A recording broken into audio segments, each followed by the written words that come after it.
We're in Siberia. It's so cold here that freezing gusts of wind are burning your face. All that white snow seems to be blinding you. This place resembles Antarctica because of the permafrost. Recently, a group of scientists researched one of the local rivers. With the help of a drilling rig, they extracted several samples of frozen soil. The scientists were shocked to find living creatures inside the ice. Later in the laboratory, they realized that the creatures were microscopic multi-celled organisms known as deloid rotifers. These creatures looked like little worms. Scientists knew that these worms could live in frozen conditions for up to 10 years. But the age of the rotifers found in the ice was about 24,000 years. And after defrosting, they began to reproduce, as if they had been sleeping for several hours, not thousands of years. Further analysis showed that these organisms could stay frozen for hundreds of thousands of years. The rotifers might have lived during the time when people didn't invent the wheel yet. And this isn't their only superpower.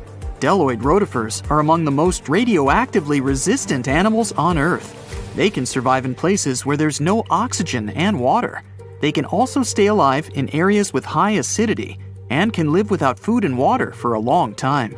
By the way, these are not the only creatures that are known for living for thousands of years. Particular types of moss and some microorganisms are also almost immortal. Nematodes, also called roundworms, are some of the most adaptive varieties of worms in the world. Imagine the Eiffel Tower standing tall and proud.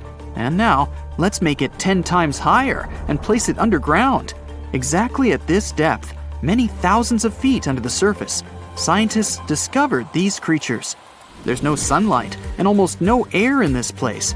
And since it's much closer to Earth's core than the surface of our planet, the temperature here is higher than in the middle of the hottest desert. Millions of tons of soil above create insane pressure. But all this couldn't prevent life from developing here. When roundworms run out of air, food, or when the temperature becomes too high, they get into a unique state of stasis, or deep hibernation. In this mode, the worm's metabolism slows down, and almost all the processes in their bodies stop. The creatures can sleep for a very long time, and only wake up when the environment becomes more livable. By the way, you don't have to go so deep underground to find these creatures. Nematodes are found all over the world. They can live in hot springs, deserts, high in the mountains, among the harsh ices of Antarctica, or inside animals and humans. Our next invulnerable creatures are tardigrades, also known as water bears. These are microscopic, 8-legged invertebrates closely related to arthropods. It's impossible to see them with the unaided eye. But a conventional microscope will allow you to see tardigrades in detail. They look like minuscule bears. They're called water bears because they need a thin layer of water around their bodies at all times. It's necessary to prevent dehydration. Tardigrades have been found in all kinds of environments, from ocean depths to sand dunes. They're incredibly robust thanks to their unique organism structure. Yeah, they look soft, but their body is covered with a tough cuticle. This coating resembles the exoskeletons of grasshoppers, mantises, and many other insects. Water bears shed their old layer of the cuticle when they need to grow. Each of their 8 legs has 4 to 6 claws, which helps them cling to any surface. The bears can survive at a temperature that's almost 3 times as cold as the temperature in the ice of Antarctica. Heat doesn't harm them either. They have been proved to survive at the temperature that makes water boil. Also, water bears are not afraid of radiation and high pressure. In the depths of the ocean, pressure can destroy alloys of the strongest metals, but these creatures can withstand pressures 6 times greater. But the coolest thing is that they can live in the vacuum of space. Our planet has a magnetic field. This is a shield that protects us from solar radiation. Tardigrades don't need this protection. They can go into near-Earth orbit and come back unharmed, all thanks to a protein protecting their DNA from ionizing radiation. Like other immortal organisms, water bears can fall into a state of cryptobiosis. Tardigrades pull their head and legs inside their bodies and fall asleep. If the surrounding conditions suggest freezing, drying out, or experiencing a lack of oxygen, they will remain in this barrel form until the situation improves. So those are microscopic organisms and microbes that can only be seen through a microscope. But how about something bigger? Meet ironclad beetles. They live in the southwestern US and Mexico. These insects can not survive high temperatures, live without oxygen, or in conditions of increased radiation. But their shells are so tough that they can only be pierced with a drill or hammer. Their durable exoskeletons are made of a special substance, chitin. It can also be found in the armor of crabs or shrimp. And still, the chitin of the ironclad beetle is so durable that it allows this creature to withstand the impact of a car moving at high speed. In times of danger, they can hide their whiskers and strong legs in special recesses in their shell. Other animals can't bite through the armor, so they spit the beetle out and leave to look for lunch somewhere else. As soon as the danger disappears, the bug stretches out its legs again and goes about its business. Also, the armor saves the beetles from dehydration, which is very useful in hot areas of Mexico and the southwestern US. Inside the exoskeleton, they can store moisture. In other words, these bugs can absorb water whenever they find it and transport this liquid inside themselves. The next creatures are incredibly fragile, but they know how to survive in places where almost no other animals can live. We're going to the southeast of Romania, near the Black Sea. Here, on a desolate wide plain, you can notice a pit. This is a mine leading deep underground. The air on the surface of our planet usually contains around 20% oxygen, but in the mine, it's only 10%.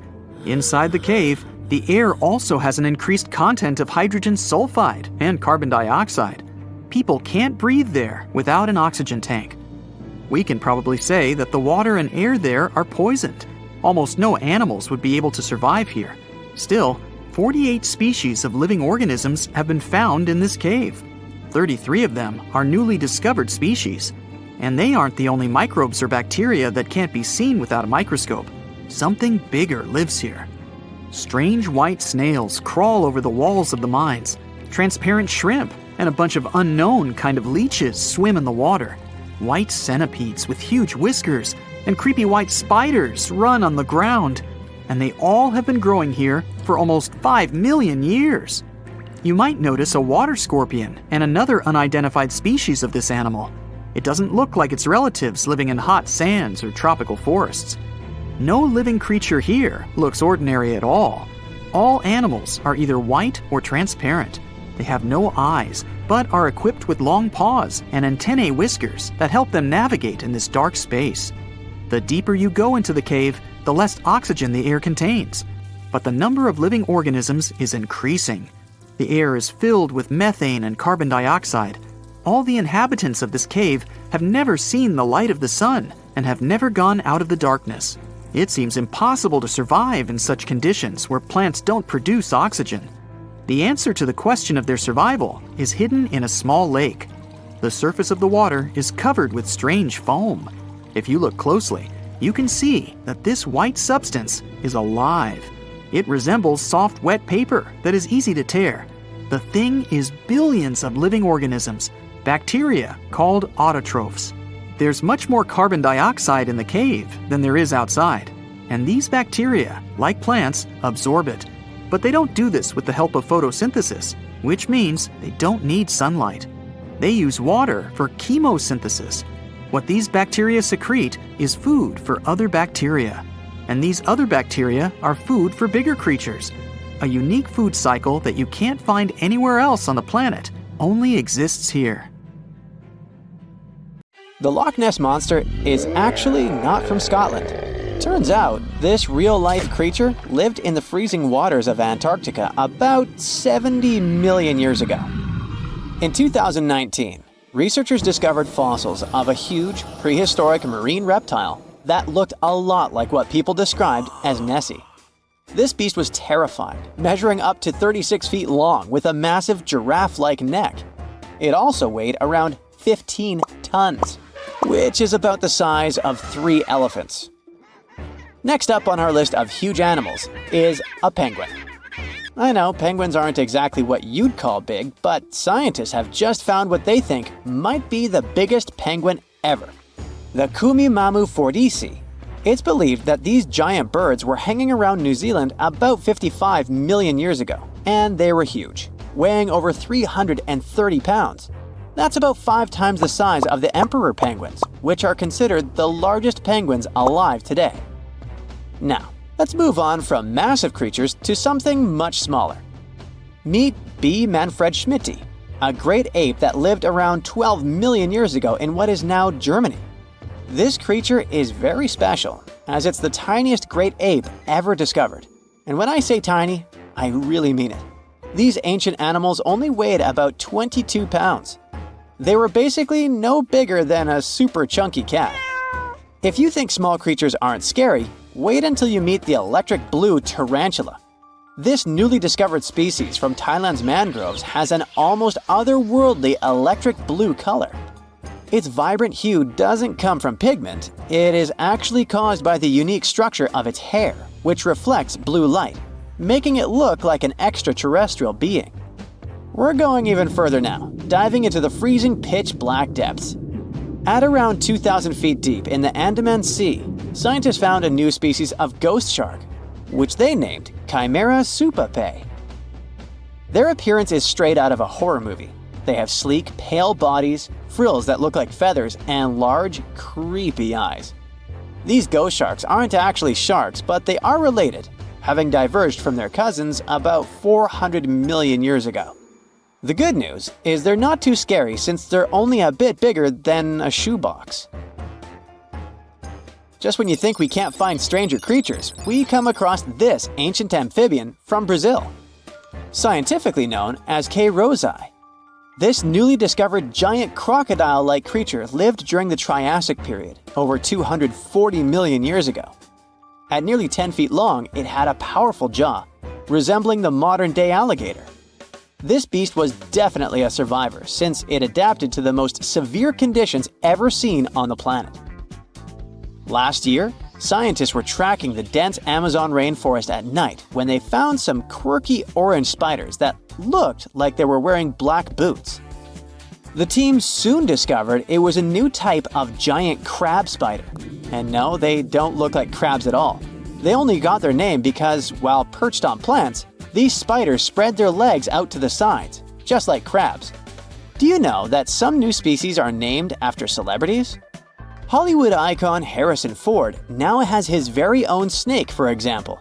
Discovered in Peru, T. Harrison Fordy honors the actor famous for his role as Indiana Jones, an archaeologist with a notorious fear of snakes. Unlike the film's menacing serpents, this new snake species is quite modest in size, measuring about 16 inches long. We also have the Rampholion princei, a small new species of pygmy chameleon from Tanzania that was named after US rapper and poet Prince Iya. He received this honor because of his work raising awareness about global environmental issues. Another celebrity namesake is DiCaprio's snail-eating snake, which hangs out in the shrubs of Panama's forests. This S. Irmelindi caprioi is about 15 inches long and spends its nights on palm fronds looking for snails and slugs. Its round eyes look like glowing coals that can be a bit scary, but overall, the creature is super chill. Even when it feels threatened, it doesn't bite. It just coils up around its head and gives off a really bad smell. Now something a bit more sinister. Meet Venomius tomhardii. Does that name ring a bell? Exactly. This new species of spider was named after Tom Hardy's portrayal of the infamous Marvel character Venom. And all because the black spots on the spider's abdomen reminded researchers of the famous anti-hero. Most spiders of this species were found in Australia at night, sitting in their elaborate webs in forested areas near the coast. When disturbed, these creepy crawlers often hide in silk-lined hollows in tree branches. We've also got something for the Lord of the Rings fans. In the vast and warm waters of the Amazon River, scientists have just discovered a new species of pacu. This fish is a relative of the terrifying piranha, with a plant-based diet and human-like teeth. It was named Myloplus sauron because of a bold vertical black mark on its side, which reminded researchers of the fiery eye symbol of the villain Sauron from Tolkien's epic saga. Wait, is that a tanned capybara or a wild dog? Well, actually, it's neither. This is a newly discovered dwarf deer. This tiny creature, about the size of a basset hound, scurries through the forests of Peru.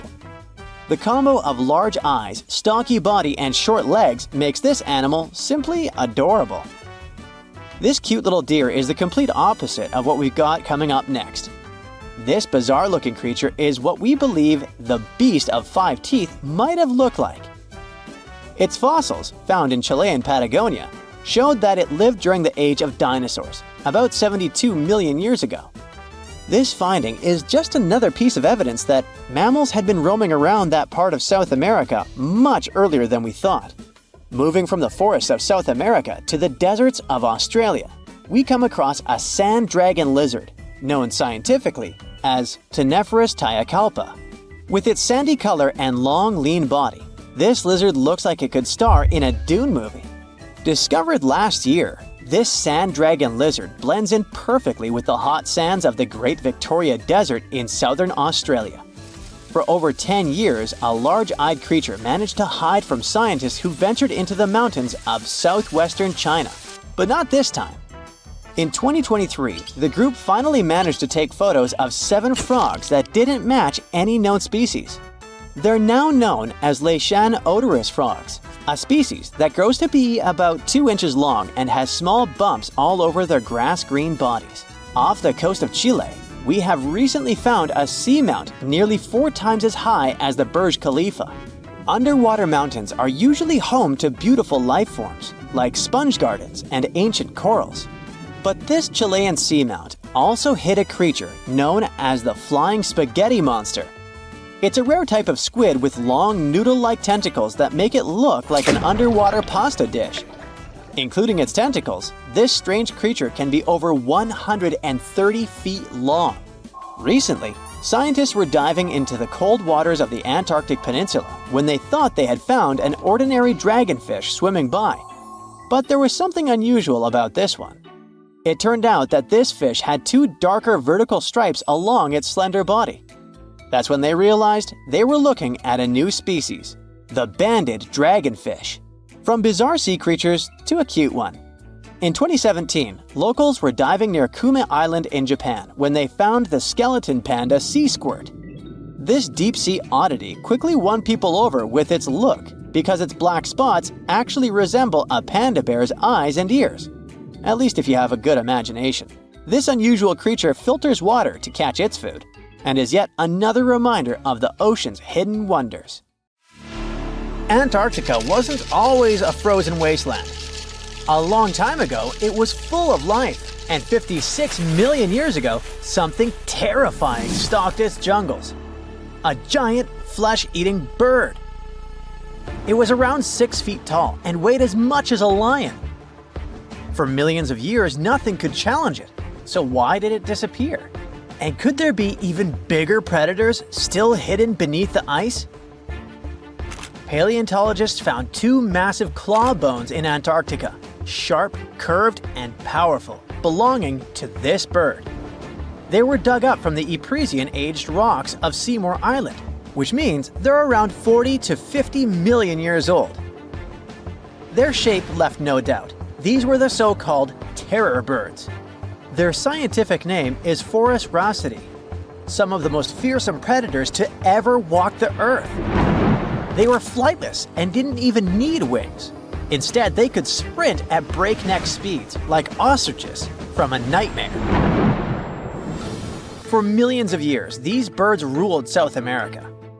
But now, for the first time, their presence has been confirmed in Antarctica. No surprise here. Back then, South America and Antarctica were still connected, allowing animals to easily commute between continents. So these birds probably migrated south to adapt to life on Antarctica's prehistoric landmass. It didn't just survive here, it thrived. But at some point, this nightmare of an animal vanished. Why? Most likely because of the temperature changes. Antarctica was cooling, slowly turning into the frozen wasteland we know today. Its prey may have declined, leaving the predator without enough food. Eventually, it disappeared, leaving no descendants behind. Researchers hope that they'll find a complete skeleton eventually. They're also wondering where there might be even bigger species waiting to be discovered. Perhaps these birds evolved into a completely new Antarctic lineage. But for now, all we have are two giant creepy claws. People often think that there are almost no animals or plants in Antarctica. But that's not true at all. Penguins waddle around, and forget the cute tiny ones.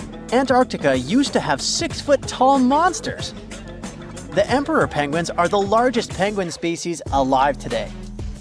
They can dive over 1,800 feet deep and hold their breath for over 20 minutes. There were giant ancient penguins around 38 million years ago. They were the size of humans. Fossils show they had long, sharp beaks, making them terrifying hunters of fish and squid. The fish there are also absolutely fascinating. Forget giant squids. Colossal squids are nightmares even bigger. Some reach over 40 feet long with massive, super sharp beaks and eyes the size of dinner plates. Finally, orcas, the apex predators of the Antarctic Ocean.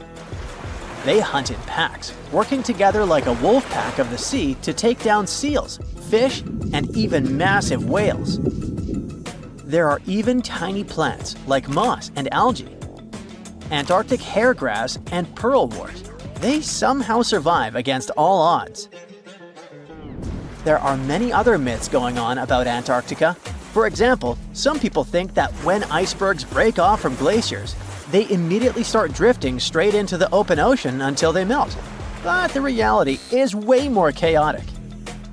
First, when an iceberg breaks off from a glacier or ice shelf, it has to deal with underwater obstacles. It can stay stuck on the seafloor for decades without moving. Then they get caught in powerful whirlpools and spin in place for months. One iceberg, a 23A, spent nearly 40 years frozen in place before finally breaking free, only to get caught in a swirling ocean vortex for another 8 months. After that, their paths are influenced by ocean currents, tides, winds, and even underwater topography. They don't just float freely. Their movements are full of literal, unexpected twists. And speaking of glaciers, another strange rumor is that some humans can't travel more than 311 miles inland in Antarctica because of an impassable ice wall, freezing jet fuel, deadly winds, and no oxygen. But this is completely false. Antarctica has been explored by planes, vehicles, and even scientists on foot. There's an entire research station sitting at the South Pole. People live there all year long. The ice wall is real, a massive ice cliff rising above the ocean. But that isn't some secret barrier, it's an ice shelf.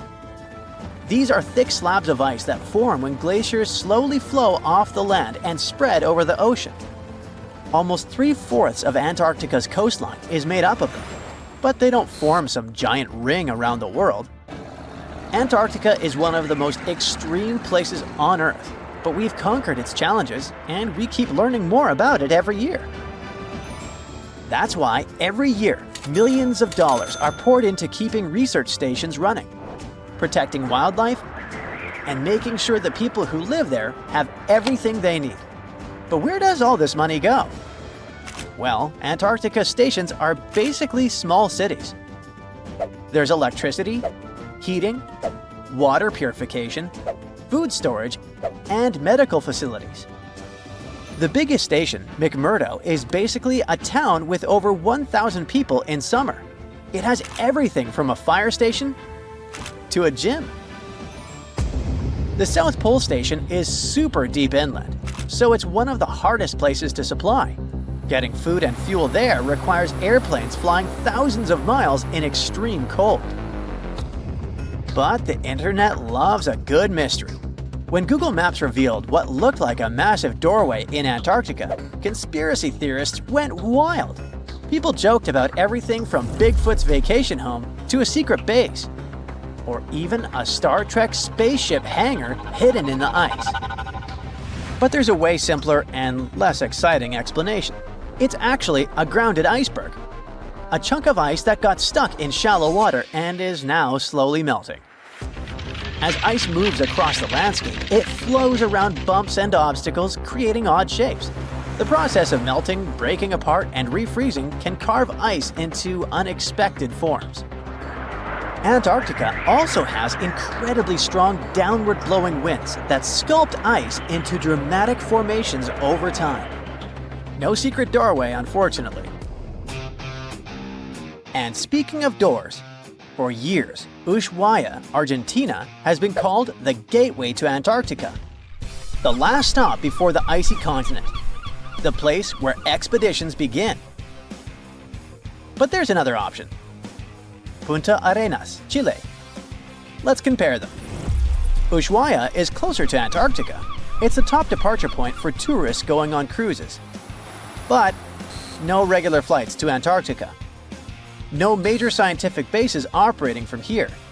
It's basically controlled by the military, which refuses to allow private flights, only commercially operated ships. Yes, Punta Arenas is further from Antarctica, but 22 countries and global organizations use it as their main base.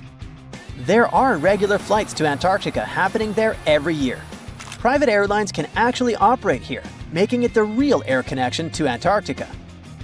Ushuaia may have the best location physically, but Punta Arenas actually runs the show. Argentina made a huge error in picking its Antarctic airbase. Instead of setting up a simple, accessible base at sea level, they built Marambio Base, very high on rough terrain, completely impossible to reach by land. Everything has to be flown in by helicopter, making operations slow, expensive, and frustrating. For 50 years, Argentina stubbornly stuck to this bad decision, while Chile set up efficient, well-planned bases that the world now uses. If things don't change, Ushuaia will be nothing more than a tourist stop. But what's terrifying is that Antarctica seems to be returning to its past. It's supposed to be the coldest place on Earth, but something shocking happened just recently. For the first time in recorded history, temperatures in Antarctica broke 68 degrees Fahrenheit. This continent is buried under miles of ice. Usually, temperatures there can drop to minus 112 degrees. But in the winter of 2020, scientists recorded an insane 69 degrees on Seymour Island, hotter than many places in Europe at that time. Scientists believe there are several reasons for that. First, there are changes in the way heat moves around the planet's waters. Second, melting permafrost due to the planet warming. It looks like the climate is changing faster than expected. You're off to work, and boom, you see someone getting snatched by a 5-foot giant eagle that has the power to lift a child. Luckily, this is a pretty rare occurrence now, but around 2 million years ago, it was totally possible. Humans are now on the top of the food chain. I mean, many animals can hurt us, but they would rather munch on something less dangerous than people. Until a couple of years ago, almost everyone thought we were the #1 predator in the world since the beginning of our times. But let me tell you a little secret. We weren't the top predators. Somewhere in Africa, near the town of Tang, in a mine, archaeologists uncovered something probably worth more than gold. It was a small skull that belonged to a hominin, a human species that lived just before we split into 2 groups. One group is today's chimpanzees, and the other one is us humans. That is probably why we're so similar to chimpanzees. And believe it or not, we share 98% of our DNA with them. The critter was nicknamed Tongue Child because most likely it belonged to a young human. Before this discovery, we had no idea we originated from Africa. As you already know, on that continent, there were many big animals that could eat us in a single bite. Even now, the situation is not that different. The bone was found among many other animal bones, suggesting that early humans, Australopithecus, had a pretty rough life and were eaten by anything that liked meat. Since we were only around 4 feet tall, we were on the menu for many animals. Probably the scariest one for us was the eagle. You might think eagles are just lazy birds who sit on trees all day, but our friend from Tongue had a pretty bad experience of encountering one.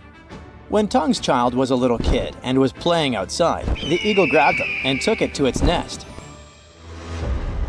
We have no idea how big the bird was or what kind of eagle it was, since there isn't any evidence. Eagles regularly hunt baboons in Africa now, and when experts compared the marks on these animals with the marks found on the ancient skull, they discovered those marks were almost identical. The worst thing about eagles is that they're like zombies, and their favorite food is brains, so they attack the head first. Even now, we're not safe from sky attacks since eagles can theoretically snatch kids. Stop looking at the sky now. There are many more land animals that can harm you. Roughly 500,000 years ago, our ancestor, Homo rhodesiensis, was doing his chores when he was ambushed by a hungry ancient hyena. He had a few broken bones, and the hyena stashed him in a cave in Casablanca, where he was uncovered 500,000 years later. Not many animals can chew through bones like it's nothing. Hyenas have a bite force that is 7 times stronger than ours. They keep meat stacked in hidden places, so they can have snacks for later. Since we can't see at night and hyenas can, they hunted us at night. This might be the reason why people are scared of the dark. It's an instinct passed down from our ancestors because, at night, they had to stay inside caves or other structures to avoid monsters. Technically, our ancestors played real-life Minecraft in survival mode, but our long-lost cousins weren't afraid of hyenas since they hunted them for food. Hyenas also hunted us for food, so what exactly happened will most likely remain a mystery until we invent a time machine. Today, hyenas are known man-eaters, but they're nowhere near their ancient ancestor, which was twice their size. Homo heidelbergensis was an incredible hunter that hunted everything from giant deer, rhinos, bison, and many more animals. But there was one creature that made the hair on their necks stand up. It was a giant with 8-inch teeth, weighing more than 1,000 pounds. No animal was safe during its era, which was around 300,000 years ago. Of course, I'm talking about the saber-toothed tiger. It actively attacked our ancestors, among other animals like crocodiles, monkeys, horses, and honey badgers. You might be one of those who have a terrible fear of snakes, and that might be because they hunted your ancestors. We have been sharing this planet with snakes for over 100 million years. Our early pals were so scared of them that they evolved and developed sharper eyesight. Their brains grew bigger since snakes were ambush hunters, sneaking up on humans and attacking them unexpectedly. Initially, we were colorblind, but snakes hunted us so much that we developed 3-dimensional vision and the ability to see colors. All of these tricks allowed us to see snakes better.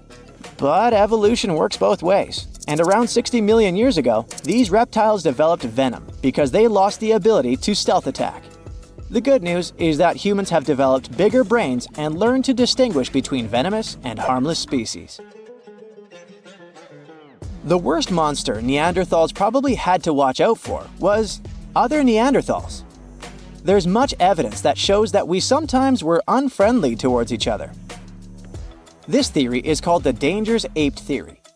Neanderthals didn't hunt one another regularly since there was an abundance of animals that had more nutrients needed to survive. Neanderthals most likely hunted one another when they didn't have any other food, or for rituals, or in self-defense. Around 4 million years ago, near Lake Turkana in Kenya, there was a humongous crocodile with a taste for humans. It was not that modern-day croc that can only reach 20 feet in length. Its ancient relative was 27 feet long, the largest crocodile ever. This prehistoric creature could swallow us in one bite, since we were only 4 feet tall back then. We don't have proof that this animal hunted us, since they had a powerful stomach that could liquefy bones easily. But there was a foot found that had clear marks from a crocodile's jaw. The ape probably wanted to cool off or drink some water and was grabbed by the prehistoric reptile. Crocodylus anthropophagus is another croc species that lived near Tanzania around 1.8 million years ago and ate humans like burgers. It loved people so much that its Latin name literally means the eater of humans. They patiently waited underwater for humans to come for a drink, and when they arrived, the monsters would snatch and drag them underwater.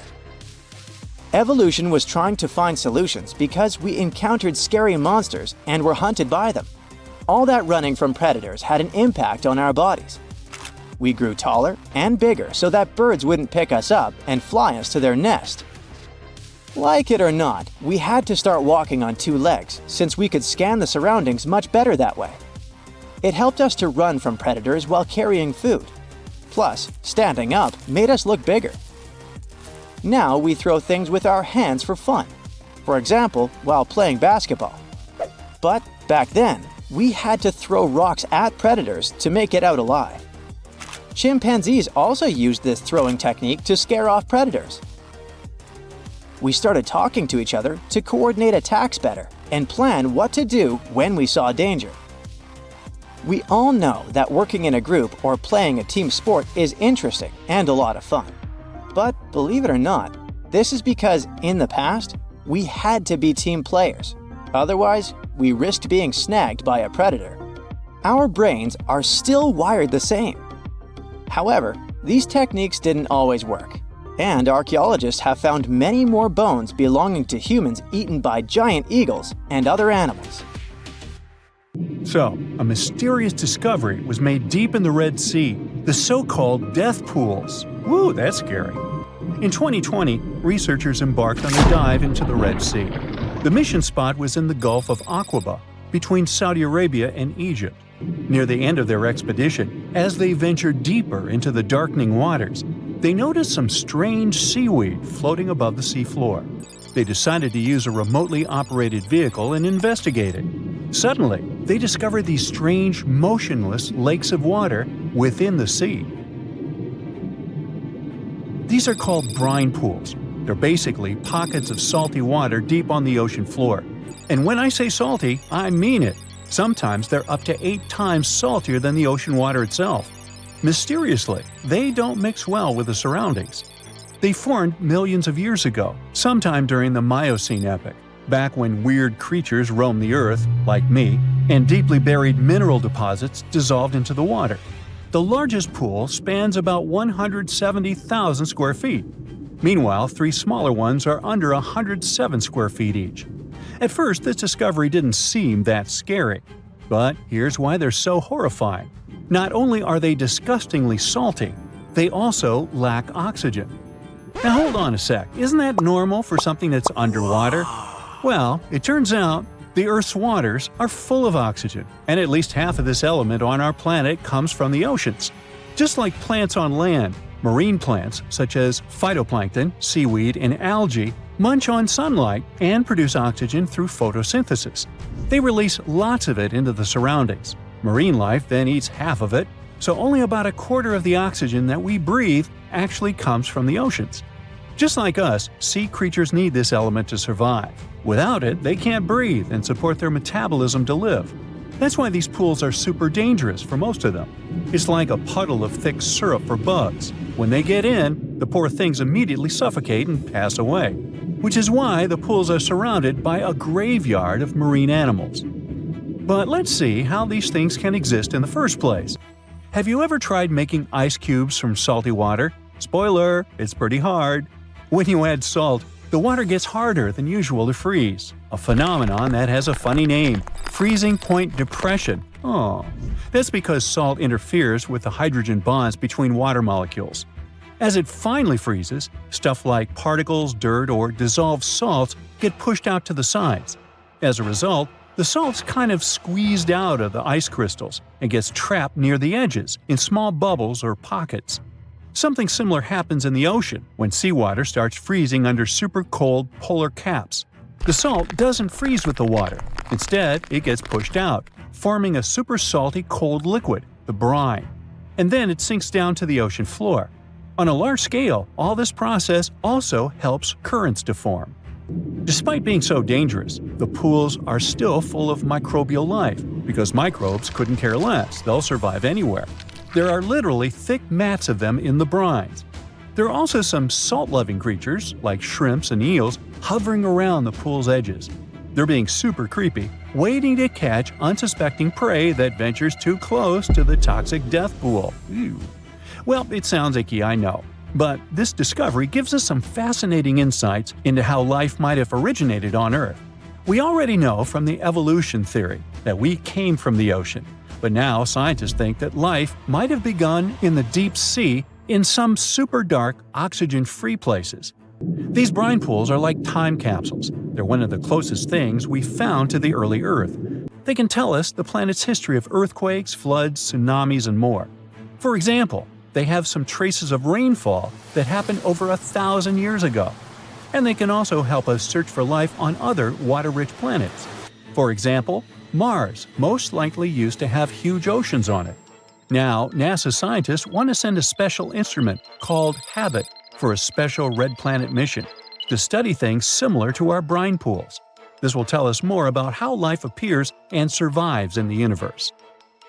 There is lots of unexplored fascinating stuff like this in the Red Sea. That's why scientists conducted the so-called Decade Expedition and spent around 5 months exploring the place. This expedition was launched by the National Center for Wildlife. They made so many remarkable discoveries that now we've got 77 new research papers. For example, they found over 10 blue holes, incredible underwater sinkholes that host unique ecosystems. They also learned that dolphins can use those blue holes to protect their young from predators. Scientists also found traces of great white sharks, a creepy community of deep-sea lanternfish living in low oxygen conditions, and even a new coral species. It's the most resilient deep-sea corals that also vibe just fine without oxygen, like microbes we mentioned. Speaking of which, research also showed us some new ancient thermal vents and large blobs of microbial formations near Farasand Island. Now, can you believe that with all that, we only explored 5% of the ocean? It's divided into several layers based on depth. Each layer becomes darker and more isolated from sunlight as we go deeper. The places that no sunlight can reach are terrifying. Now, the fun, cute layer with dolphins and turtles is called the epipelagic or sunlight zone. It's so tiny, but even this layer is about 650 feet deep. Then we have the mesopelagic or twilight zone. It's the layer of mysterious octopus, shark, and other loners, which extend to about 3,000 feet down.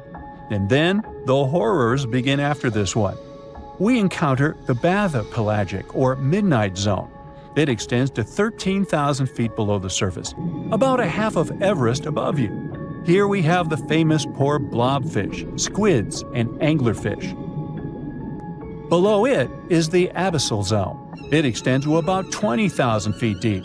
Since there's not much sunlight or oxygen, as we mentioned, most creatures here are quite small, like tube worms and shrimp.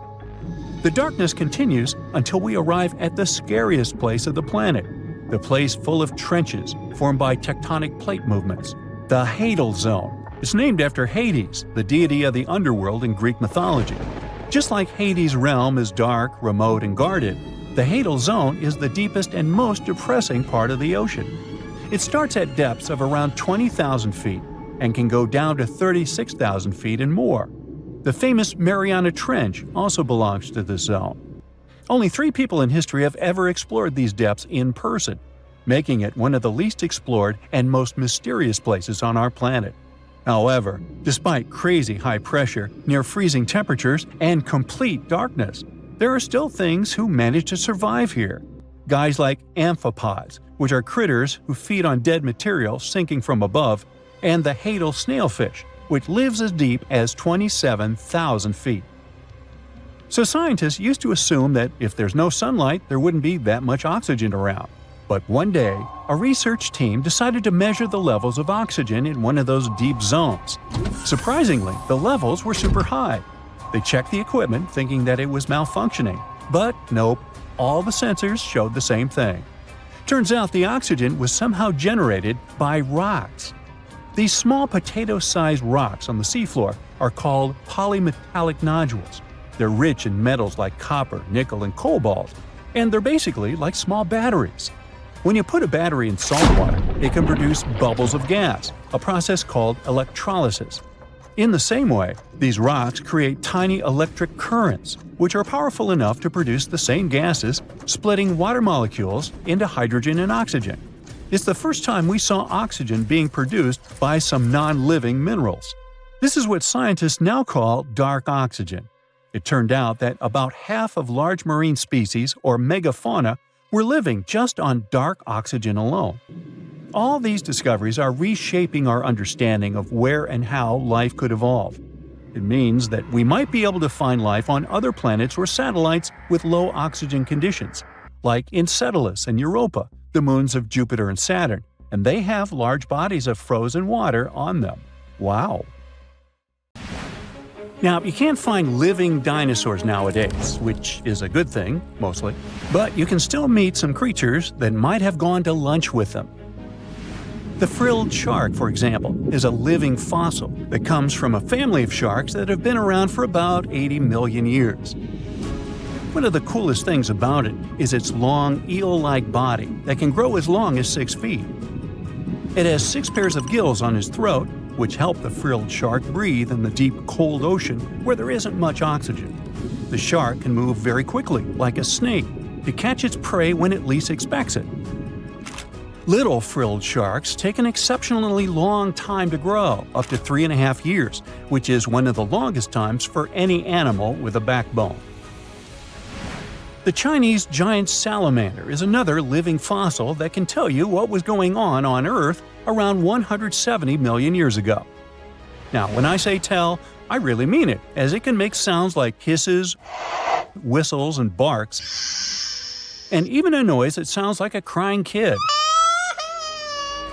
The biggest Chinese salamander found so far weighed 130 pounds, as heavy as 2 Dalmatians, and was almost 6 feet long.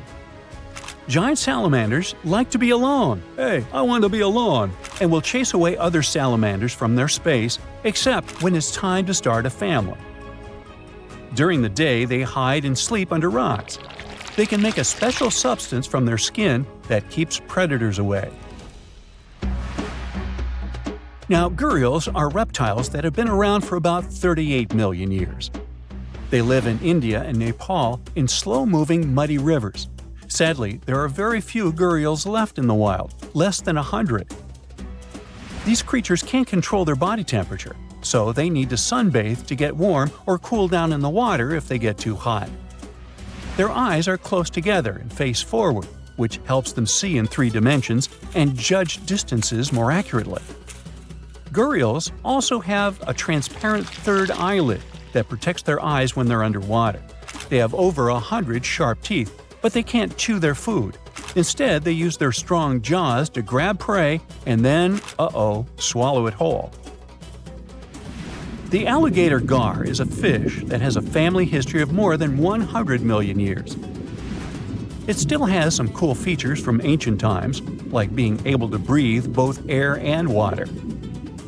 It also has a special spiral-shaped intestine, like a shark.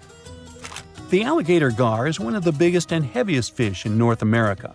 Just like an alligator, it has a long body and snout, plus a row of sharp teeth. But instead of legs, the gar has fins to help it swim underwater. The tuatara isn't a lizard as you might think, and isn't a dinosaur either. This New Zealand resident is one of the most unique animals in the world. Scientists love studying tuataras because they can help us understand how today's lizards and snakes evolved. One of the coolest things about the tuatara is its third eye, called a parietal eye, on its head. It has its own lens, retina, and a nerve that connects it to the brain. Scientists think it might help the tuatara know when it's light or dark outside and absorb sunlight to make vitamin D or help them keep their body temperature exactly right. Tuataras can live an extraordinarily long time, up to 100 years. Cassowaries are the youngsters on our list, as they've been around for only 60 million years. They have some things in common with dinosaurs, like their 3-toed feet and how they breathe. Cassowaries love to eat fruit, lots and lots of fruit. This love of fruit helps the rainforest, because when cassowaries eat the fruit, their bodies don't harm the seeds inside.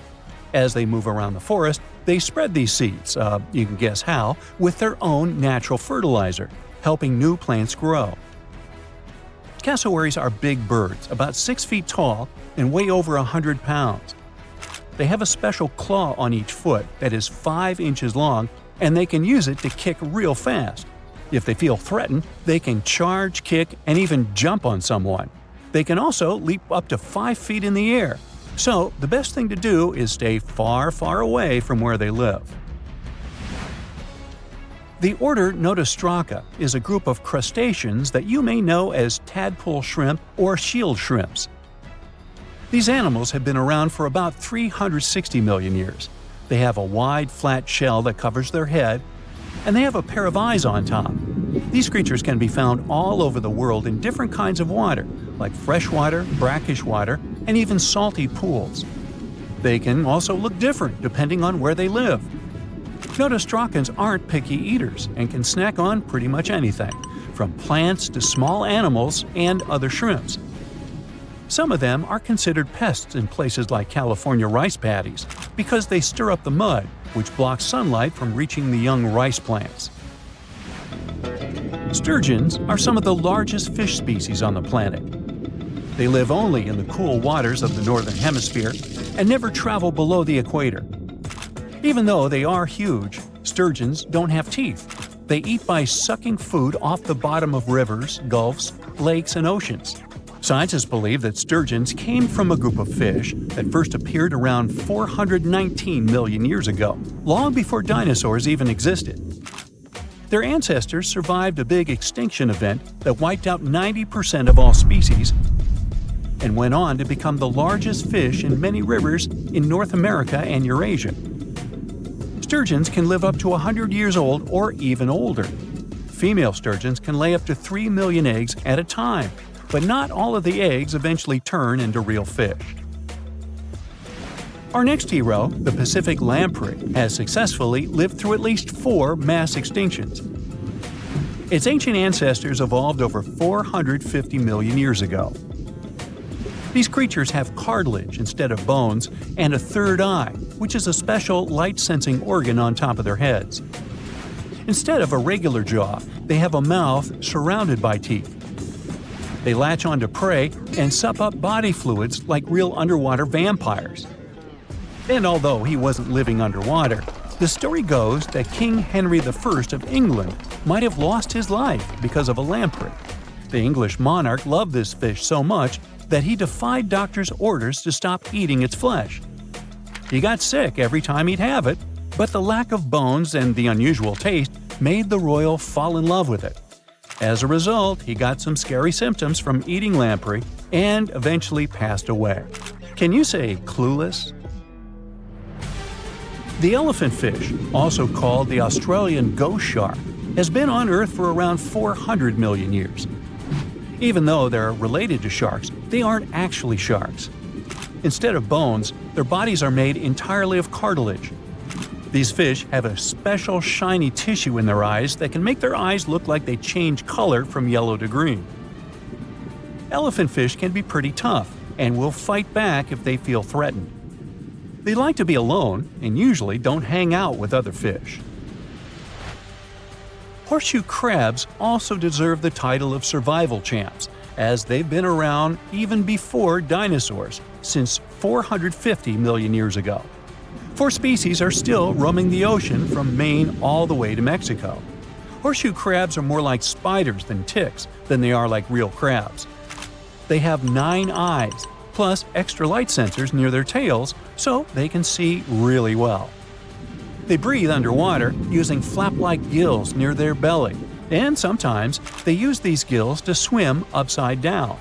Every spring, when the tide is high, these creatures come up to the beach at night to mate and lay their eggs, and you can see hundreds of thousands of them. In a frosty Canadian park, hidden deep beneath layers of thick ice, scientists discovered a bizarre skeleton they named the Frozen Dragon. The skeleton had been in the frozen ice for millions of years. It took experts decades to work out the species of this strange fossil. It was identified as a new genus of pterosaur. Pterosaurs were massive flying reptiles with wingspans of over 16 feet. Their heads were 3.5 times the size of their bodies. Pterosaurs lived 76 million years ago, when they soared above the dinosaurs. Scientists described them as the biggest, meanest, and most bizarre animals that ever flew. The new genus has been named Cryodracon boreas, which translates to Frozen Dragon of the North Winds. In 2013, a young mountaineer was climbing one of the tallest mountains in Western Europe, Mont Blanc. He noticed a strange metal box poking out of the snow. The mountaineer pried the box open and found that it was filled with precious rubies, emeralds, and sapphires. The climber immediately handed the box to the authorities. It was discovered that the box likely belonged to a passenger on one of 2 flights from India that crashed into the mountain over 50 years ago. The box was valued to be worth over $200,000, and authorities are still searching for the heir to the small box of treasures. In northwest Siberia in 2007, a reindeer herder was on an outing with his sons when he noticed something strange in the ice. The man realized it was a frozen mammoth calf and immediately contacted the local museum. The calf was named Luba and was the best preserved mammoth mummy in the world at the time of its discovery. Luba had been in the ice for 41,800 years and is around 30 to 35 days old. From trunk to tail, the mammoth calf is roughly the same size as a large calf. If you're interested in seeing for yourself, Luba travels to museums all around the world. On the frozen continent of Antarctica, covered in layers of ice and snow, is Mount Erebus, the frozen volcano. The volcano was discovered in the middle of an eruption in 1841 by explorers on an Arctic expedition. The volcano is over 12,000 feet tall and has been active for the last 1.3 million years. Deep within the middle of the volcano is a huge crater filled with large volumes of molten lava. The volcano has occasional explosions, which means it's classified as being in continuing eruption. However, these eruptions are nothing to worry about because they're generally rather small. Back in 1991, 2 hikers were traveling across the Italian Alps when they stumbled across a body that they presumed to belong to a recently lost hiker. The duo trudged back down the mountain to report their unfortunate findings. Once the remains were recovered, it was clear that the body was not recent at all. Scientists determined that the Iceman was more than 5,000 years old and named him Otzi. The discovery was unlike anything scientists had ever before seen because the body was so well preserved. For years, Otzi was studied by scientists who discovered that our ancestors have a lot more in common with us than we ever knew before. Otzi was covered in ink body art. Research done on the contents of his stomach revealed that his last meal was dry cured meat, similar to the bacon we eat today. Otzi has at least 19 relatives living today, somewhere in Central Europe. Scientists were researching ancient squirrel burrows in Siberia when they came across something interesting. One of the squirrels had hidden away precious seeds deep beneath the ground. The seeds had been encased in ice for 32,000 years. The seeds were for the flower Silene stenophilia, which had long since gone extinct. Amazingly, scientists were able to recover plant tissue from inside the seeds and grow an entire crop of flowers. They've since reintroduced the previously extinct flower to natural habitats all across the world. In 1930, a team of Norwegian scientists sailed around the Arctic Ocean, conducting research on the seas and glaciers. They reached White Island, a dangerous and icy land no human had set foot on before, or so they thought. The scientists were shocked to discover the tip of a small boat sticking out of the snow. Frozen inside the boat, they found scientific equipment and various personal items, including a jacket monogrammed S.A. Andre. They had discovered the wreck of the famous Andre Arctic balloon expedition. In 1897, Swedish explorers, led by Andre, attempted to travel to the North Pole by hydrogen balloon. No one had ever heard from them ever again. People only found out what happened to them when the wreck was discovered 33 years later. It turns out that the balloon had crashed on White Island only 2 days after departing from Sweden. The explorers traveled along the island on a small makeshift boat, but were unable to make it any further. The best preserved woolly mammoth ever found was discovered in an area of permafrost in Siberia in 2010. Scientists named the frozen mammoth Yucca, after the small village near where it was found. Yucca had been frozen for 39,000 years and is thought to have been around 6 to 8 years old. Because Yucca is so well preserved, It has been studied for years and provided new information about mammoths. In 2019, scientists reported that they were able to activate cells taken from Yucca's tissue. Maybe one day we'll have woolly mammoths roaming the land. From looking at pictures and videos of Antarctica, the continent appears to be freezing cold, covered in snow, and flat, except for a few small hills. Scientists believe that too. When studying the Gomburtsev Mountains in the early 2000s, they were shocked to discover that the small rocky hills were actually the peak of a gigantic mountain formation under a mile of snow. Using radar technology, researchers worked out that the mountains are really around 10,000 feet tall and sprawl across 750 miles. This is around the same size as the European Alps, except hidden under tons of ice and snow. At a gold mine in Siberia, a businessman was examining a nearby river when he noticed something interesting in the frost. It was a small woolly rhino calf that was later named Sasha. The woolly rhino has been extinct for 15,000 years. It's thought that Sasha could have been frozen in the ice for up to 39,000 years. Sasha is unique because it's the only full-body woolly rhino to have ever been discovered. Glaciers around the northern Italian town of Pelo have begun to melt. Artifacts from decades and even centuries ago have been discovered pouring out of the ice. Personal belongings from soldiers have been found, things like diaries, photographs, and even love letters. Historians have even uncovered an entire cabin preserved beneath the ice. The cabin was filled with hard metal helmets and clothes. In 1845, Sir John Franklin embarked on an ill-fated expedition to the North Pole. The crew traveled on two ships, HMS Erebus and the ironically named HMS Terror. The expedition met with disaster, and both ships were lost to the icy waters. In 2016, the HMS Terror was discovered by a team of researchers. Despite being lost for 170 years, the freezing cold waters had maintained the ship in pristine condition. Scientists described the ship as frozen in time. Dinner plates and glasses were still on shelves, beds and desks were still in order, and even the passengers' luggage appeared to be in good condition. The HMS Erebus was also discovered nearby, but due to changing water conditions, the ship wasn't in great shape.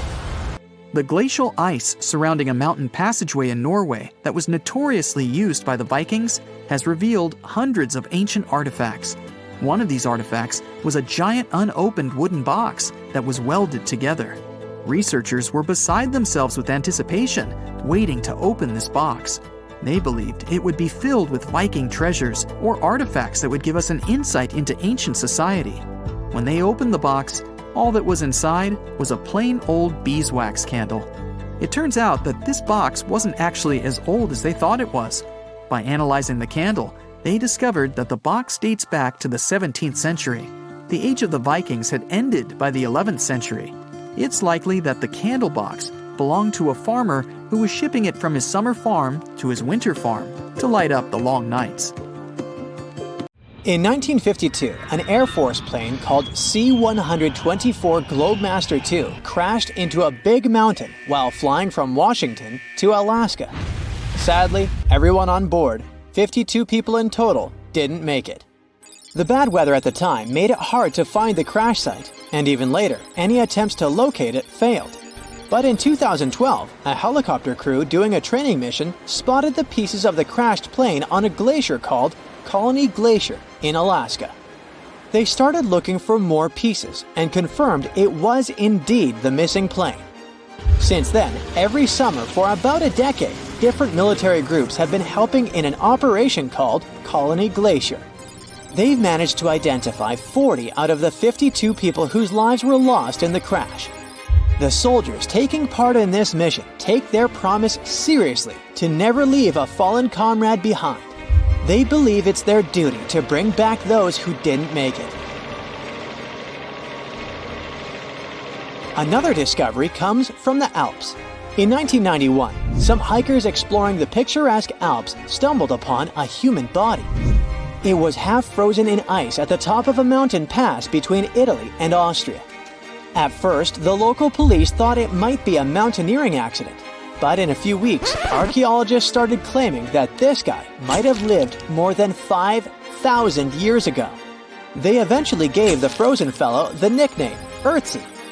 He was named after the nearby Ötztal Valley.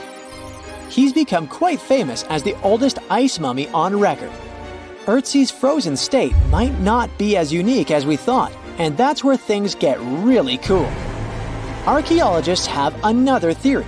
See, at first, everyone was convinced that Ötzi marked the start of a cooler period because he had been frozen in the ice without any interruptions since he had lost his life. Yet, over the past few decades, glaciers and ice patches worldwide have been melting away like ice cream on a hot summer day. Not just Ötzi, but other ancient relics like bodies, hunting gear, horse droppings, and even ancient skis started to appear. So, archaeologists say there are similar sites. They found quite a few, and they all fit perfectly into this growing field of glacial archaeology. It seems like as the world warms up, it will show even more ancient secrets from the deep freeze. Moving on to another amazing discovery. In 2018, William Taylor and Nick Jarman were exploring the snowy slopes of Mongolia's Altai Mountains. They found an ancient treasure trove hidden in the ice. Inside the trove, they found a well-preserved 3,000-year-old arrow shaft adorned with ochre markings. It was in pristine condition, a rarity for organic items that old. They found other items too, like a bronze arrowhead with bits of animal sinew still attached. All of these relics had been untouched for hundreds of years, since they had been locked in the ice. In Mongolia, rising temperatures have melted ice patches that remained frozen for centuries. Similar discoveries have been made in the Yukon, US, Italy, Siberia, and Norway. Thousands of sites have been identified.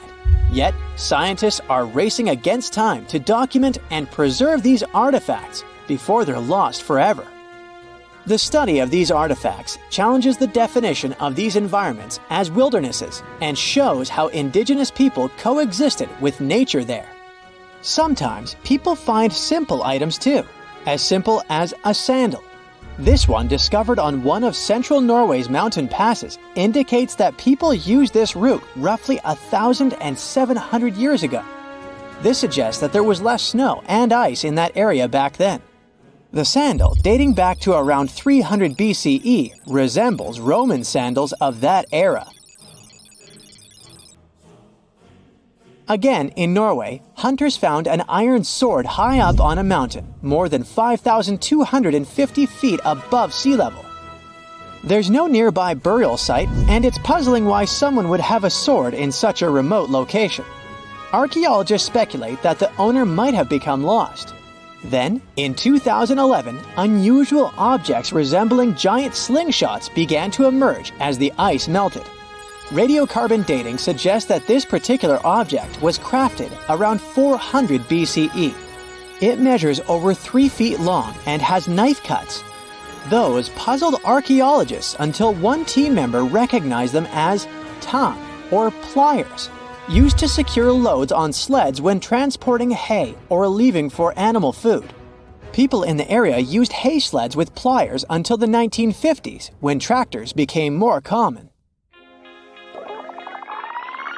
Now, let's get back in time to thousands of years ago. We can easily do that by looking at this woolly mammoth. This creature looks a bit like a cherished but slightly worn-out toy. This ancient giant, whose heyday was 39,000 years ago, is the best preserved mammoth ever found. Even its signature shaggy hair is surprisingly well preserved, having been trapped in glacial ice until its recent discovery in Siberia. This remarkable animal is stepping into the limelight in Yokohama, Japan. Scientists are running tests that might bring this extinct species back to life. When they stumbled upon this female mammoth, they uncovered a hidden treasure, a sample of her blood preserved beneath the ice. So they believe this ancient blood could hold the key to resurrecting the mammoth. They also found well-preserved muscle tissue. She was between 50 and 60 years old when she met her icy fate. The discovery of mammoth blood has reignited debates about the ethics of bringing back extinct creatures, like in Jurassic Park. Their ambitious plan is to implant an egg into a living elephant for a 22-month pregnancy, hoping that at least one living mammoth cell might survive. Hop on, we're going to the French Alps. We are at a spot not far from where an Air India plane tragically crashed 46 years ago. We're accompanied by a diligent mountain rescuer and his neighbor. They went to this area after a bunch of tourists had noticed a strange-looking thingy on a glacier. It was a bag. The Indian embassy in Paris got wind of it, and it was all set on getting that bag. What makes it kinda cool is that it had Diplomatic Mail and Ministry of External Affairs written on it. The Air India flight was on its way from Mumbai to New York when it took a nosedive in January 1966. It took 117 people on board down with it. Guess what else was inside the bag besides the soaked Diplomatic Mail? It had a stack of old Indian newspapers.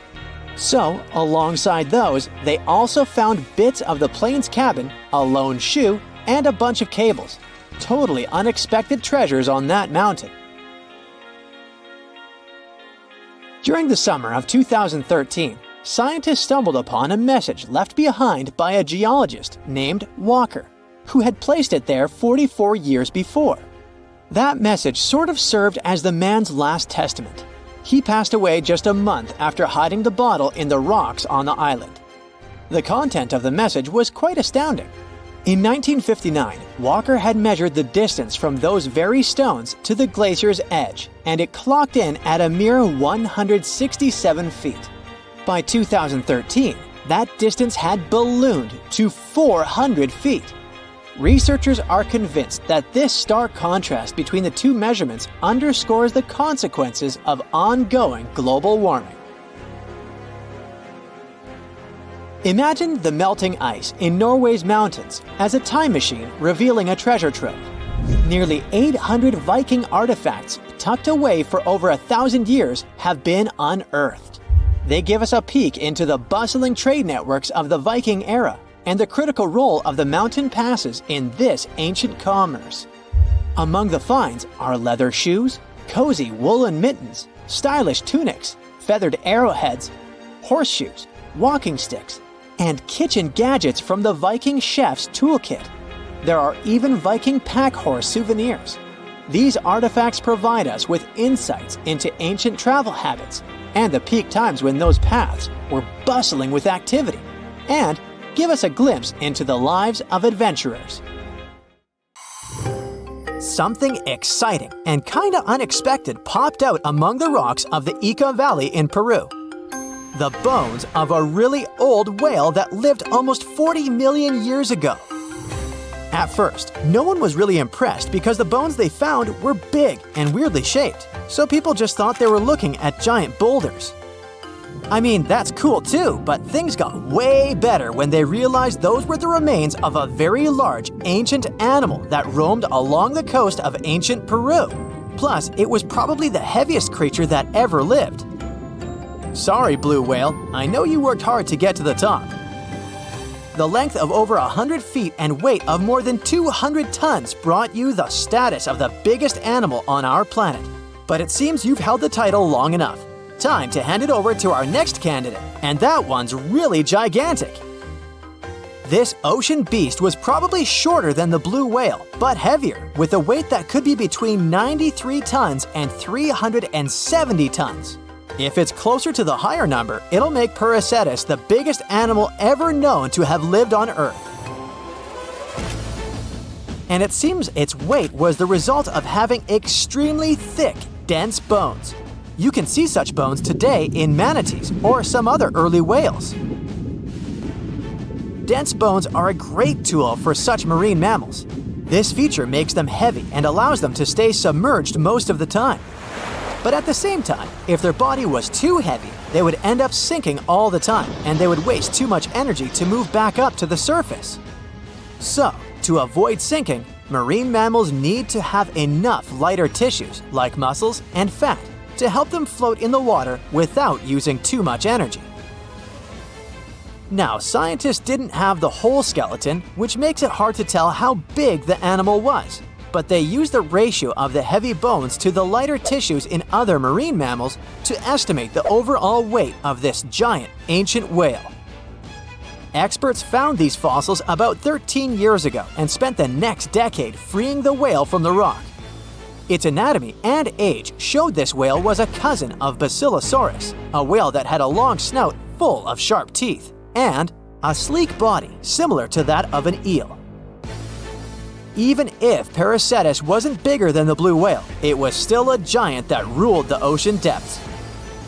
Unlike modern whales, there's a possibility that this ancient fellow was a predator that liked to go after bigger prey. And this also changes how we see the history of whales. Scientists used to think these magnificent creatures became really big about 5 million years ago when they started eating lots of small creatures. But here's the proof that giant whales existed even before that. But it's still unclear how this whale managed to find enough food to sustain its enormous body. Plus, it's still hard to tell what exactly this ancient creature had on its menu. It was pretty large and not such a fast swimmer, so it's possible it searched for food in shallow waters. Then it probably ate crustaceans, clams, or some other small animals hiding in the sand. One theory says it was a scavenger, which basically means it munched on remains of everything that would come its way. It's not so unusual to find marine animals in deserts. Many of these regions used to be covered with water anyway. The Sahara in Africa is a perfect example. About 50 to 100 million years ago, this was not a dry desert, but a shallow saltwater body called the Trans-Saharan Seaway. The land is not wet there anymore, of course, but people who lived in that area knew about it because they used to find old shells across the desert. The sea was about 164 feet deep. That sounds enough for a nice swim. Some would say this area looked like modern Puerto Rico, with lots of sun and shallow water. Mangrove forests were a common thing as well as seafloors covered with mollusks, like snails and clams. The marine sediment that was left behind after the sea had dried up is full of different fossils. And the animal that lived in that ancient underwater world didn't look friendly. Plus, they were much bigger than their relatives from modern times, so a regular-sized human would end up as a snack, not even a whole meal. Normally, when animals live on small islands, they can become much bigger than their relatives from the mainland. This is something we call island gigantism, and it happens because there are more resources or fewer predators on islands. Maybe the same thing happened in the Trans-Saharan Seaway. Even though it wasn't an actual island, the water moved in and out, which created little pockets of water. And specific conditions in these pockets might have helped animals grow bigger. So we're talking about giant sea snakes, catfish, and fish that no longer exist today. One had incredibly strong jaws, and the animal used them to eat hard things and even crush shells. Their teeth showed they were fierce predators other animals had every reason to be afraid of. They went through some changes when it came to diet, similar to some types of piranhas. And the competition to get to the top of the food chain wasn't a joke. Not when there were also such large predators as sharks, crocodiles, and ancient relatives of elephants. Sahara went through different phases. If you could use a time machine and take a peek at Earth's largest hot desert as it was about 6,000 years ago, you wouldn't have to struggle with sand and heat. You'd have a nice walk through a green and pretty lush place. In the past, people who lived in that area didn't leave drawings on cave walls that showed camels, sand dunes, and scorpions. All those things you'd see in today's Sahara. Instead, they drew crocodiles. That's additional evidence that the Sahara used to have a lot of water and plants enough to support these big yet scary animals. Around 3 billion years ago, Earth might have been mostly covered with water. Today, it's about 71% of its surface, but it seems that our planet used to be a giant ocean world with no continents at all, just some scattered islands. Scientists studied special rocks in Western Australia that formed in a place deep under the ocean called a hydrothermal vent system. To explain this better, it's important to mention two common oxygen types, O16 and O18. O18 is heavier because it has extra neutrons. O16 evaporates from water more easily, and as researchers studied an old ocean floor, they found a lot of O18, more than in today's oceans. This way, they realized ancient Earth had less dry land than Earth today. Australia is a good spot to conduct these studies because a long time ago, it also used to be a beautiful place with large animals and lush rainforests. But as time went by, the land became drier and Australia had more deserts formed, such as the Great Victoria Desert. Rainforest remained only on the edges of the continent. What happens with deserts across the globe is called desertification. That's when land that used to be good for growing things turns into a desert or something similar. Our planet changes over time, together with its climate. But desertification also happens because of human activities, like mining, farming, and building cities. And when land turns into a desert, it's a problem because it can't support people and animals anymore. Food doesn't grow there. There's not enough clean water, and animals lose their homes. To help with this problem, there's a plan many countries agreed to. They decided to work with farmers to take care of the land, fix damaged areas, and manage water better. All in all, to make our planet a better place for life. Meet Costello. He's a Brazilian reef octopus. But Costello isn't a regular octopus. While watching him, scientists began to suspect that he might be experiencing nightmares. When he was sleeping, he was changing colors, making some wild movements, expelling water, and even releasing ink. They decided to study Costello for a while. His behavior during sleep resembled stress and fear. The study showed that he might see vivid dreams, which are, at times, spooky. While as just one octopus, these cute underwater creatures are known for their intelligence and sometimes human-like behavior, so it's entirely possible that they see dreams just like we do. In Costello's case, he might be haunted by memories of tough times off the coast of the Florida Keys.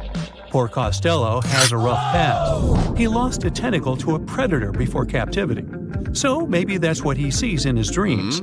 If proven true, this discovery could reshape how we perceive intelligence and awareness in both animals and humans.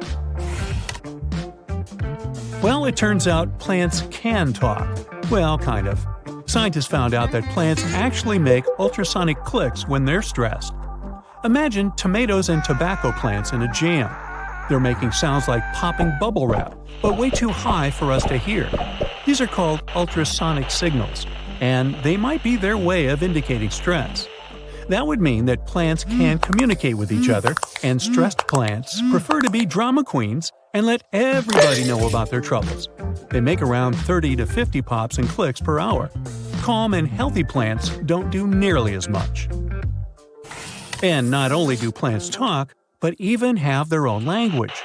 They make different sounds depending on whether the plant is experiencing thirst or is bothered by a snipped stem or something else.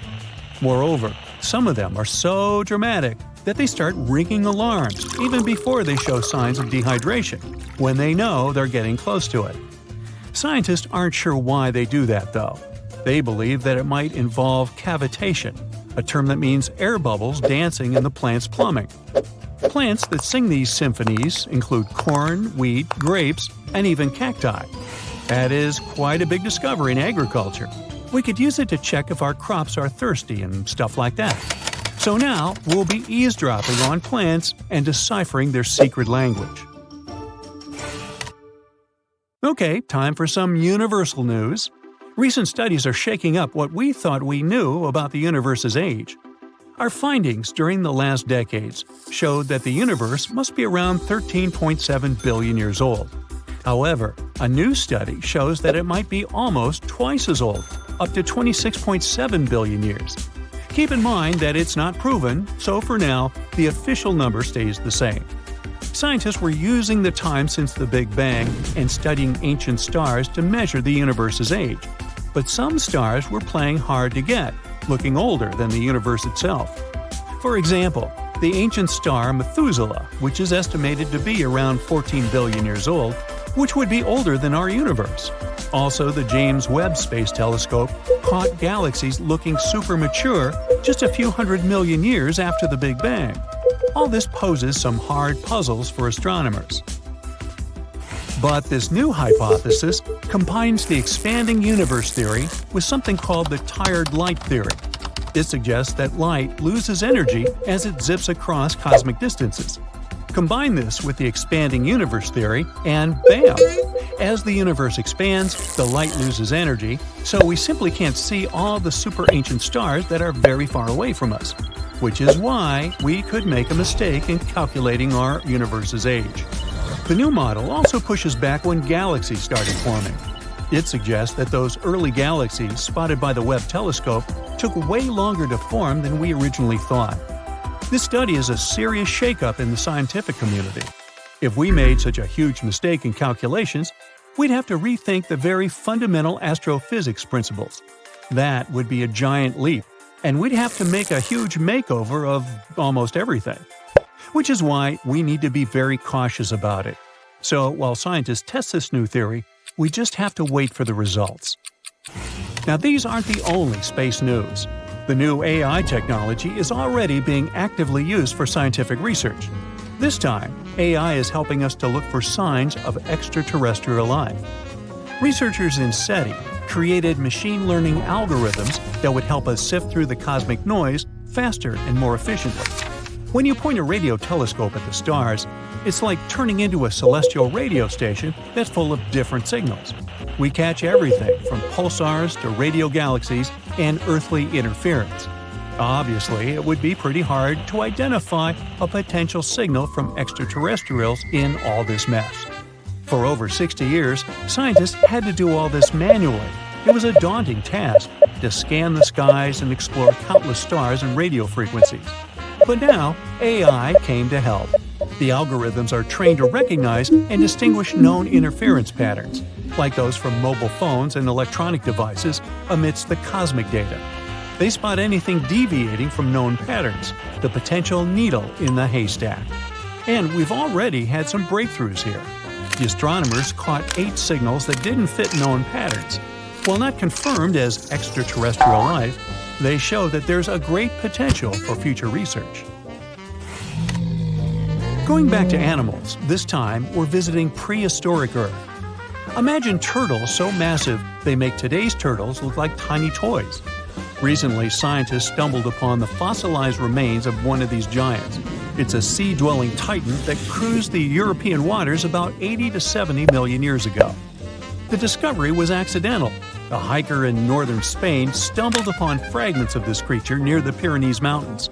This turtle was roughly the size of a rhino, around 30 feet in length. Just to give you an idea, this creature would be about the size of an average car. It shows that extreme sizes were more common before an extinction event. The turtles we know now, of smaller, still substantial sizes, dominated afterward. But the ancient oceans were filled with giant turtles munching on mollusks and jellyfish. This discovery also challenges the idea that gigantic turtles were exclusive to North America. The existence of this turtle proves that these colossal reptiles were hanging out in European waters too. So this might be just the tip of an iceberg, and you'll want to steer around that one too. And finally, NASA's James Webb Space Telescope has made a great discovery. It detected a crucial carbon compound in space.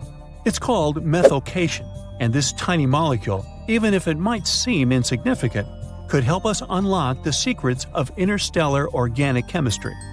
Carbon is incredibly important. Carbon molecules are building blocks that construct everything from stars to planets to, well, us. It's the key ingredient for life, and scientists are eager to understand how it shaped our existence on Earth, and if it could do the same elsewhere in the universe. And methylcation plays a very important role in the creation of complex carbon-based molecules. That's why it's very cool that we discovered methylcation.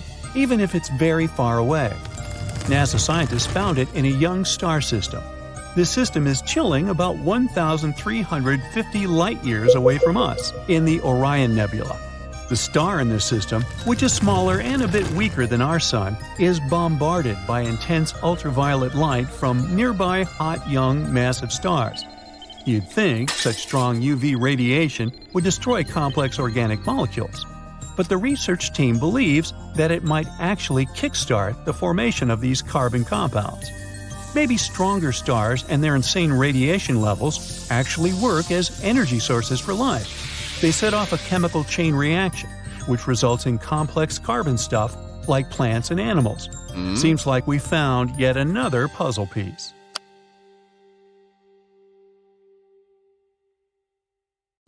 You decided to go scuba diving for the first time. The water is clear and the sun is shining on the seabed. You take a few selfies and the fish swimming by when suddenly the ocean goes pitch black. You look up and, oh my, what is that gigantic animal? It's definitely not a shark, not a whale. Is it a turtle? Yup, but fear not, it's not gonna hurt you. If you had lived on this same Earth about 72 million years ago, then maybe this could have really happened to you.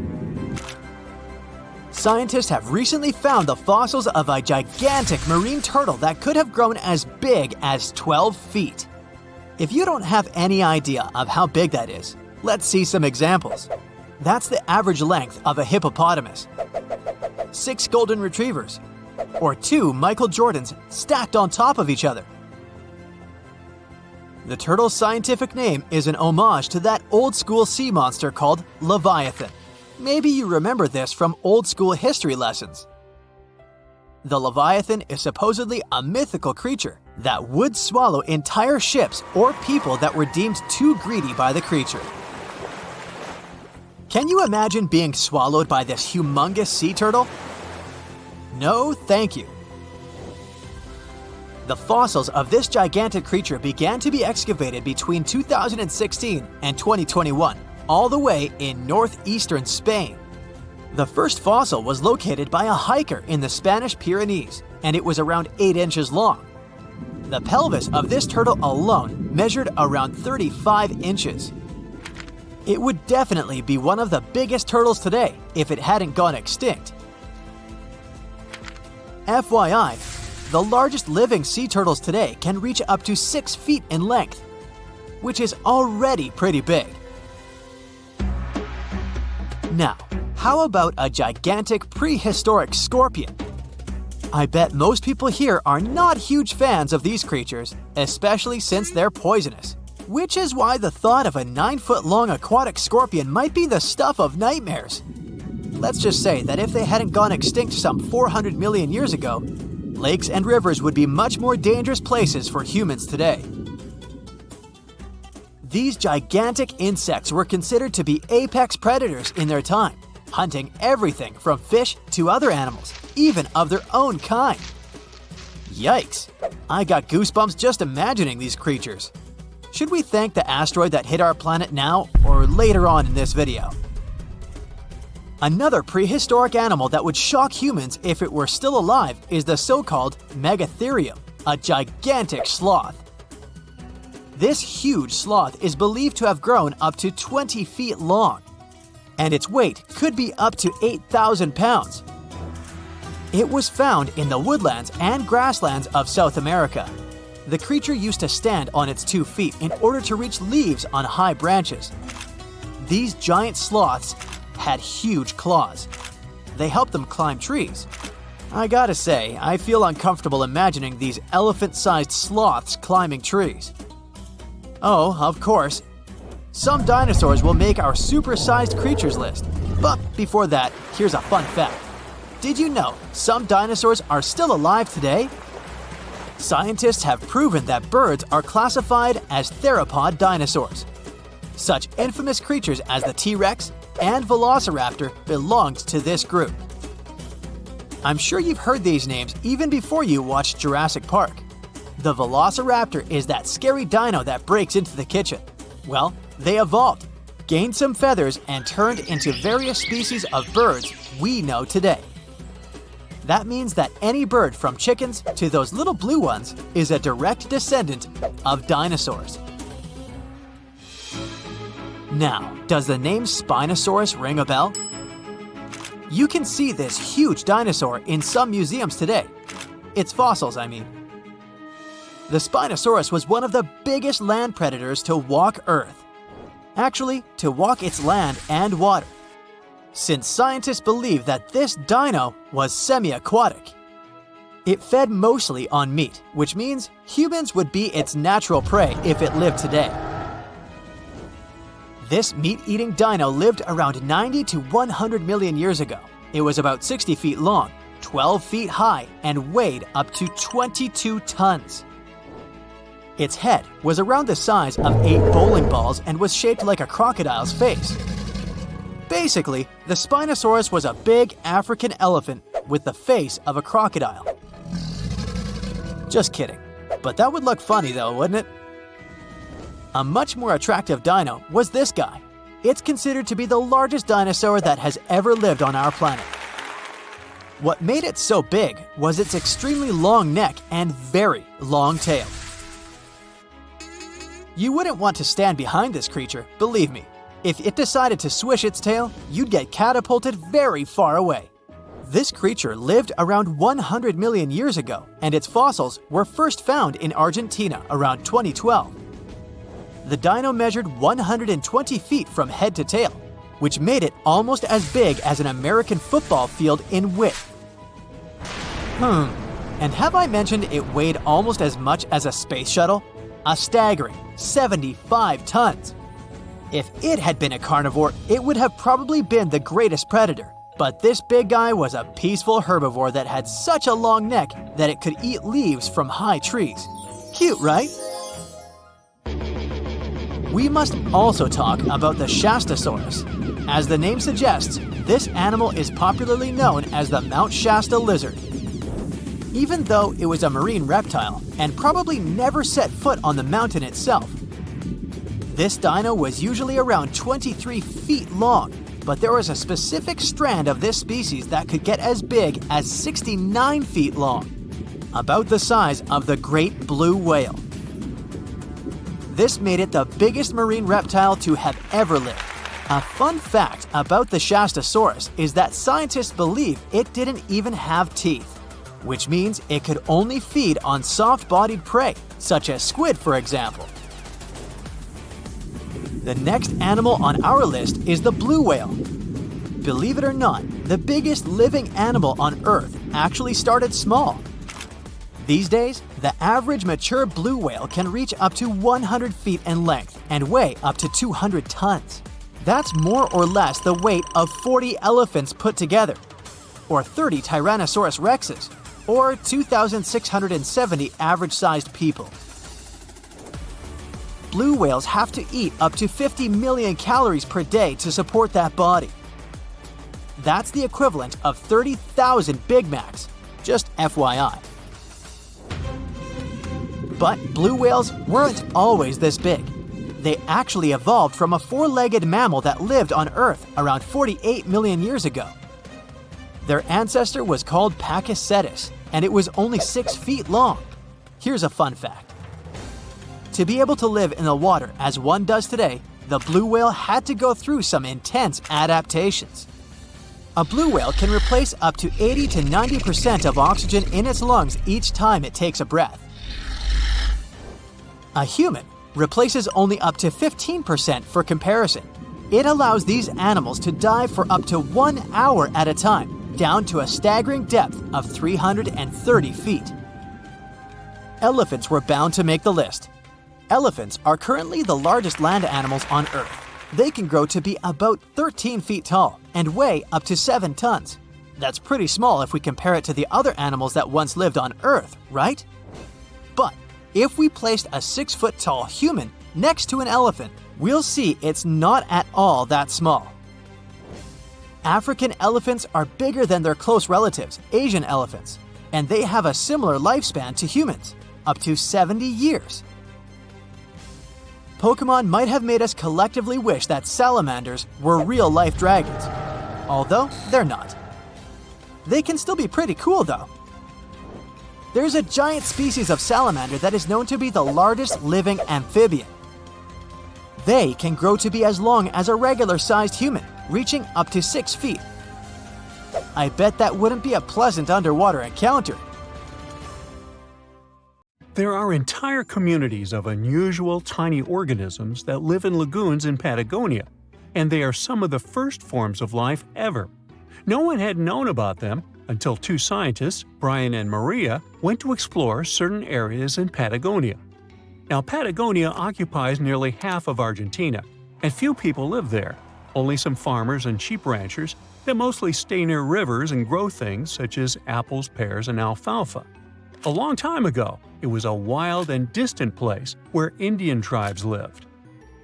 But this time, we're going to follow the tracks of life forms that appeared long before humans and look closer at these interesting microorganisms Brian and Maria found. Those two had to drive for 9 hours on some rough roads to reach their destination. They stayed in a small village. Only 35 people live there. These people depend on just one spring because it almost never rains there. On the last night in the village, Brian realized that satellite images he had taken had shown a set of lagoons that were only 10 miles away. The next day, the small team jumped into a car and went up the road as far as they could until it became too difficult to drive. They continued hiking the rest of the way. It was hard because they had to carry water to deal with the intense sunlight. In some spots, they ended up sinking up to their knees in a slush made of salt. Up there were 12 lagoons with perfectly clear waters. The place itself didn't offer much except for very acidic and salty water and intense direct sunlight. But it was kinda like traveling back in time, because those conditions were like what Earth looked like many, many years ago. When Brian examined the lagoons, he was surprised to see many unusual microorganisms there. We call them stromatolites, and they're so small we can't even see them without a microscope. But they get together and form large communities. In the past, many unusual species lived this way. For example, cyanobacteria. They were important back in their time because they produced oxygen. Earth, in its initial stages, didn't have much of this gas in its atmosphere. The first stromatolites might have been formed by diverse types of bacteria that didn't necessarily produce any oxygen, but were just living their peaceful life there. They formed layers, piling on top of one another, so that at least some of them could get a bit of sunlight. They used sand and sticky liquids to stay close together. Brian was also incredibly surprised because those were the biggest living stromatolites he had ever seen. Living stromatolites usually grow to be over 3.3 feet high, but the newly found ones were 15 feet wide and a few feet tall, which is giant compared to those living in other places. And fossilized ones were even larger. A long time ago, they could grow bigger than today because there weren't many other species that could eat or harm them.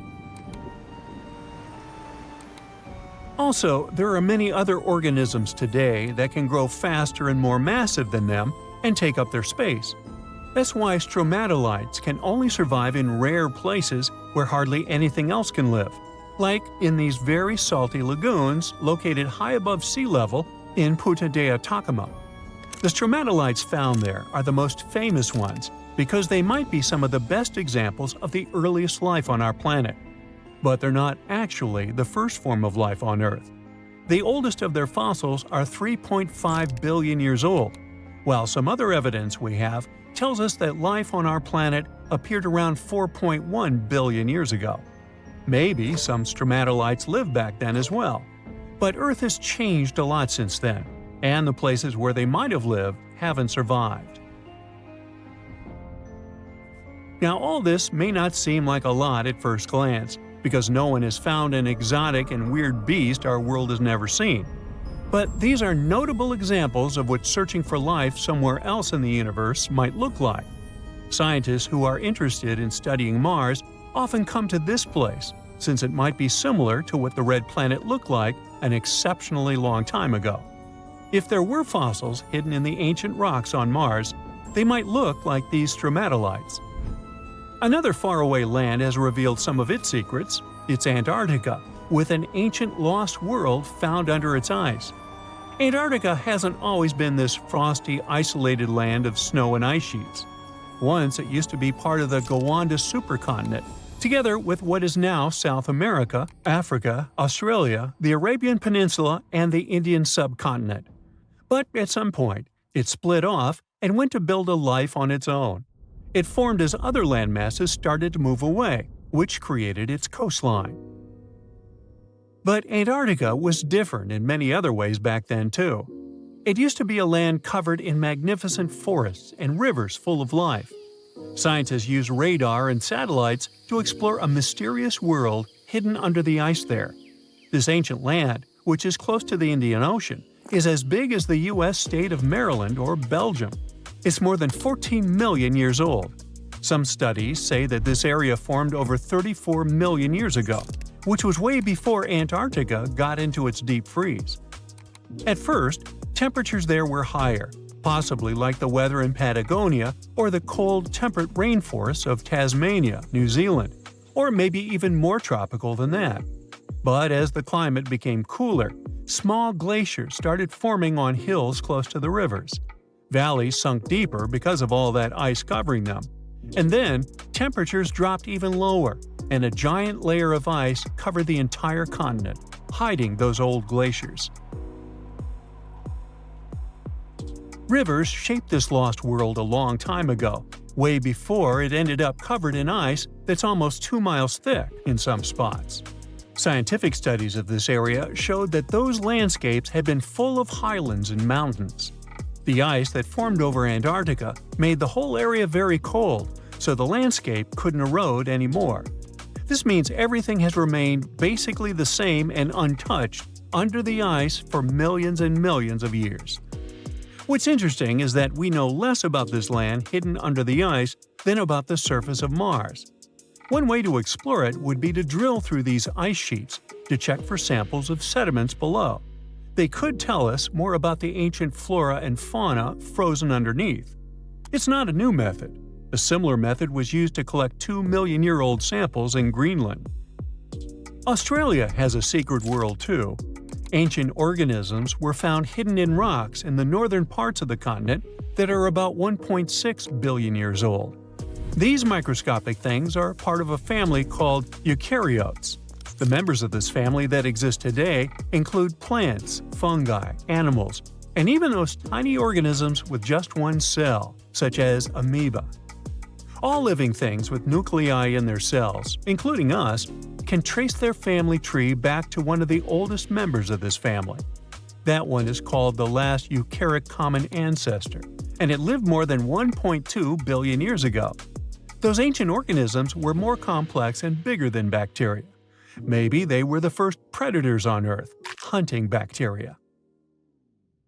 Now, the Mariana Trench is the deepest and probably the most enigmatic place on Earth, whatever that means. Bizarre creatures, such as deep-sea anglerfish, frilled and goblin sharks, barrel-eyed fish, hatchet fish, live in a crescent-shaped trench in the western Pacific. Just 3 people have ever descended down the Challenger Deep in the southern end of the Mariana Trench. There, at a depth of almost 11,000 feet, vents are bubbling up carbon dioxide and liquid sulfur. Mud volcanoes erupt under the pressure 1,000 times greater than at the surface. And so, it's no place I want to go. So bye! Get back in there. Alright, since you clicked, yeah, you're about to visit places no less mysterious and creepy than the Mariana Trench. Your first stop is Mexico, the Yucatan Peninsula to be precise. See those bottomless sinkholes filled with crystal clear water? It's fresh water that overlies salt water seeping from the sea. The sinkholes are called cenotes. The Mayans believe these natural wells were the gateways to the underworld. Thousands of cenotes, created by collapsed limestone bedrock, form one of the world's longest underwater cave systems. You can easily get lost in this tangled, mysterious network. Now it's time to visit the Caribbean. There, you'll get to a depth of almost 8,000 feet to see the Van Dam vent field. The hydrothermal vents fire out streams of muddy, scalding water with a temperature reaching 400 degrees Fahrenheit. That's almost enough to bake a pizza. These mounds are made of talc, a substance you can find in baby powder. The Van Dam vent field is an oasis for odd species. One of those is kind of a creepy shrimp without eyes. Instead, they're equipped with patches of light-sensitive cells on their backs. Now, you don't have to travel far away. The next enigma on your list is also in the Caribbean. Just off the coast of Belize, there is a giant sinkhole. It's also blue. Yep, that's the Great Blue Hole. The thing is about 1,000 feet across and more than 400 feet deep. Once, a long time ago, this hole was a cave until rising waters filled it, making it collapse in on itself. The deeper you descend into the Great Hole's crystalline waters, the darker it becomes.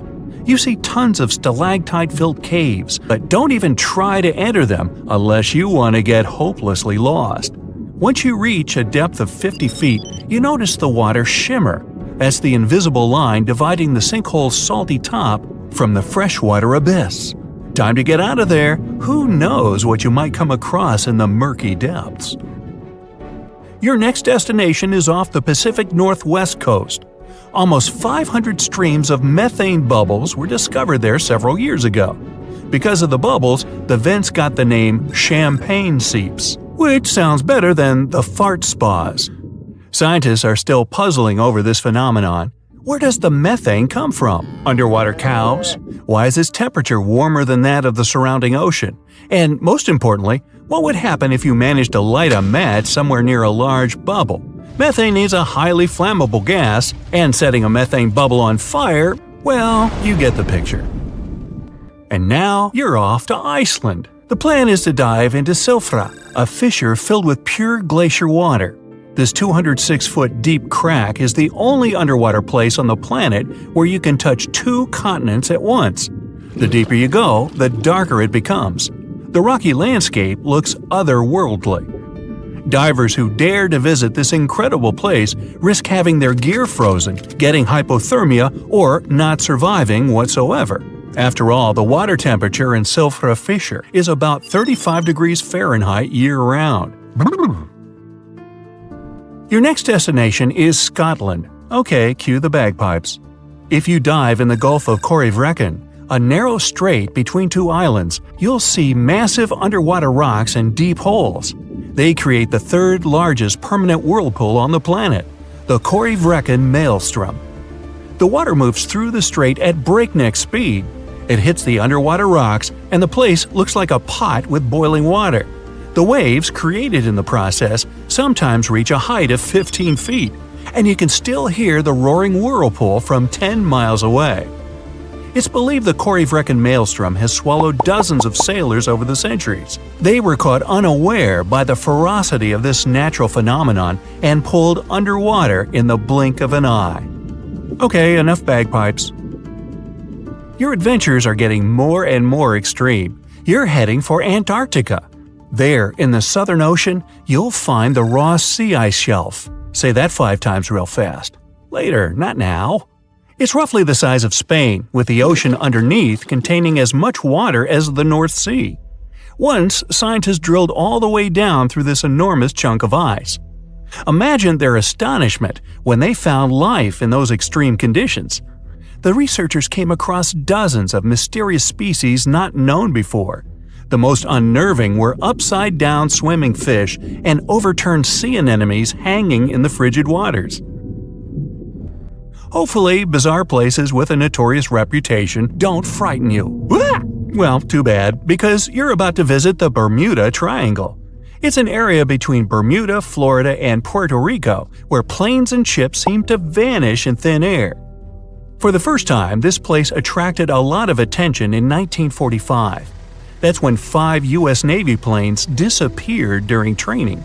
Before radio contact was lost, the flight leader said, "We're entering white water. Nothing seems right." After that, the planes with 14 men flying them disappeared. Even scarier, a rescue plane with 13 people on board never came back as well. Some people believe the mythical city of Atlantis lies at the bottom of the triangle.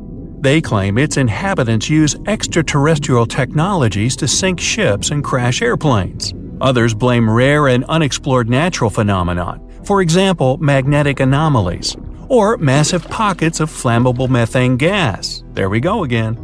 Then, if a bolt of lightning ignited a giant methane bubble near a ship or a plane, this could probably make it sink without a trace, except the smell. But methane is found everywhere all over the world, and it never behaves this way. Some experts aren't sure there's a mystery to explain whatsoever. Lots of busy routes pass through this area. No wonder more ships and planes sink there than anywhere else. Now, prepare some warm clothes. You're heading for the north again. Your destination is Cape Desolation in Greenland. Nice place.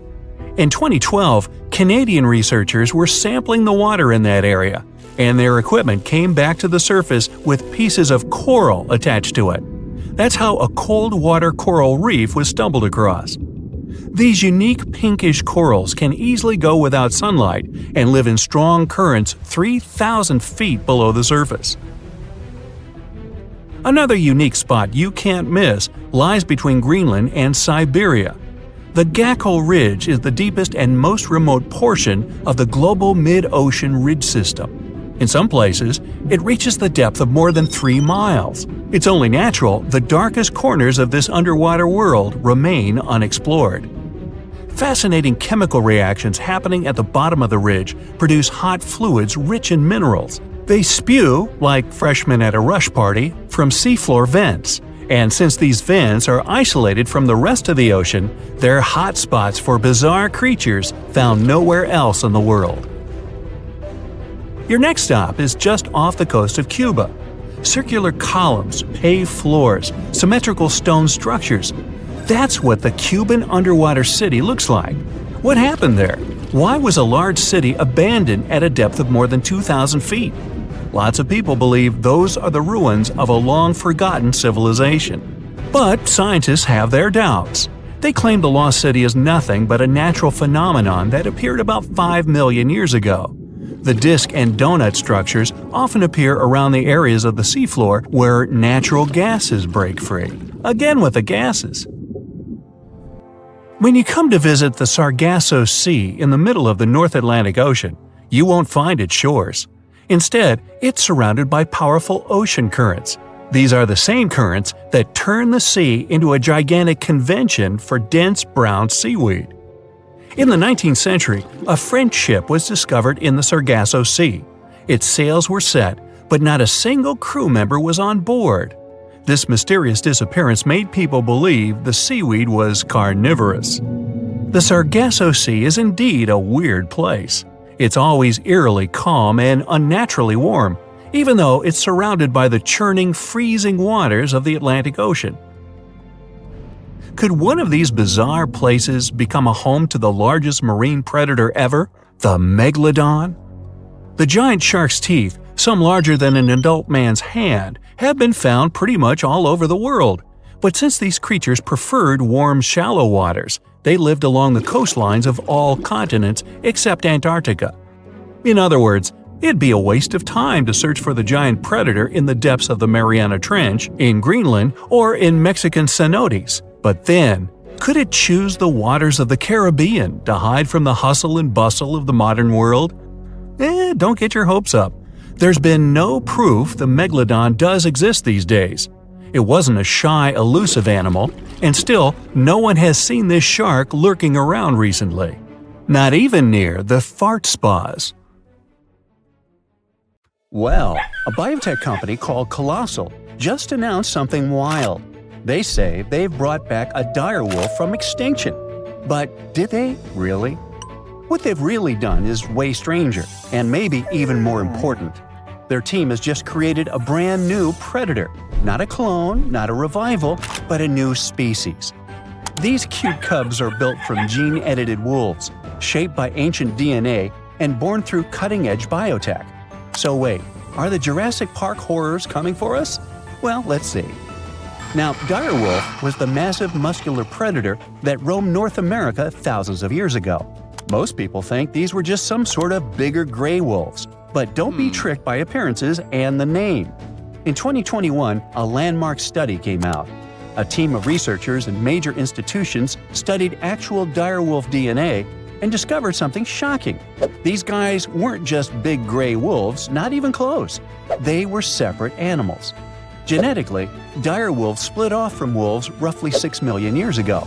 Just to put that in perspective, humans and chimps split about 6 to 7 million years ago. So direwolves and gray wolves are as different from each other as we are from chimpanzees. They look similar because of the so-called convergent evolution, when two species evolve similar traits because they live in similar environments. Think of sharks and dolphins, both streamlined, both predators, both ocean hunters, but different animals, and dolphins are way cuter. So Colossal said that they revived this animal, a dramatic and bold claim. But it's not quite true. In reality, they genetically engineered a new kind of wolf. It's not a direwolf, it's not even a known species. It's a synthetic animal, one that's never existed before. And this is a massive deal, both incredible and terrifying. The company basically has taken gray wolves and modified their genes by mixing them up with some direwolf DNA they found, which is kind of wild, because, as we said, these two animals aren't really relatives, they're completely different species. The Colossal company kind of ignored that, though. They say the gray wolf is the closest living relative to a direwolf, and that the data proves it. But what data? They haven't shown it so far, it's just a claim. Why are they even calling this a direwolf? Well, they're saying their cubs are close enough to a direwolf and maybe fill the same role in an ecosystem. Basically, if it behaves like a direwolf, walks like a direwolf, and preys like a direwolf, doesn't that count? Sounds kinda dire to me. Well, if we're being honest with words, then not really. Biologically, genetically, evolutionarily, this is now a modified gray wolf. So, how good or bad is it? Let's figure it out. The good part is that the research like this might help us restore the planet's ecosystem and ecology. Colossal and similar teams are trying to develop technologies that could be used for especially important causes. We don't notice it in daily life, but species are quietly, constantly disappearing. Scientists estimate that over 1 million species are at risk right now. When ecosystems lose a species, especially because of humanity's actions, it's like pulling out a block of a Jenga tower. Too many missing blocks, and the whole thing wobbles.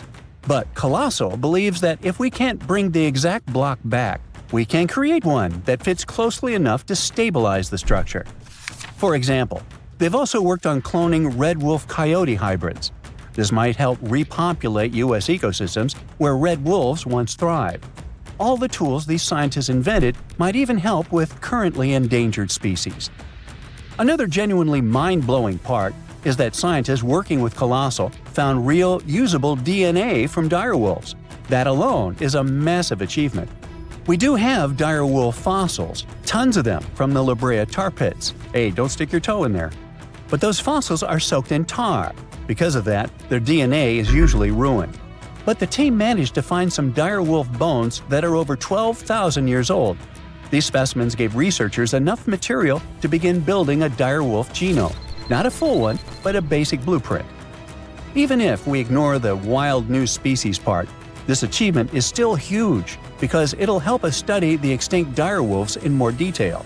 We might now learn more about this animal than we ever did before. It's literally molecular archaeology. Now, all this is great, up to a point. The controversial part is, of course, the Jurassic Park one. We're not just preserving species anymore. We're starting to pull some shenanigans with them.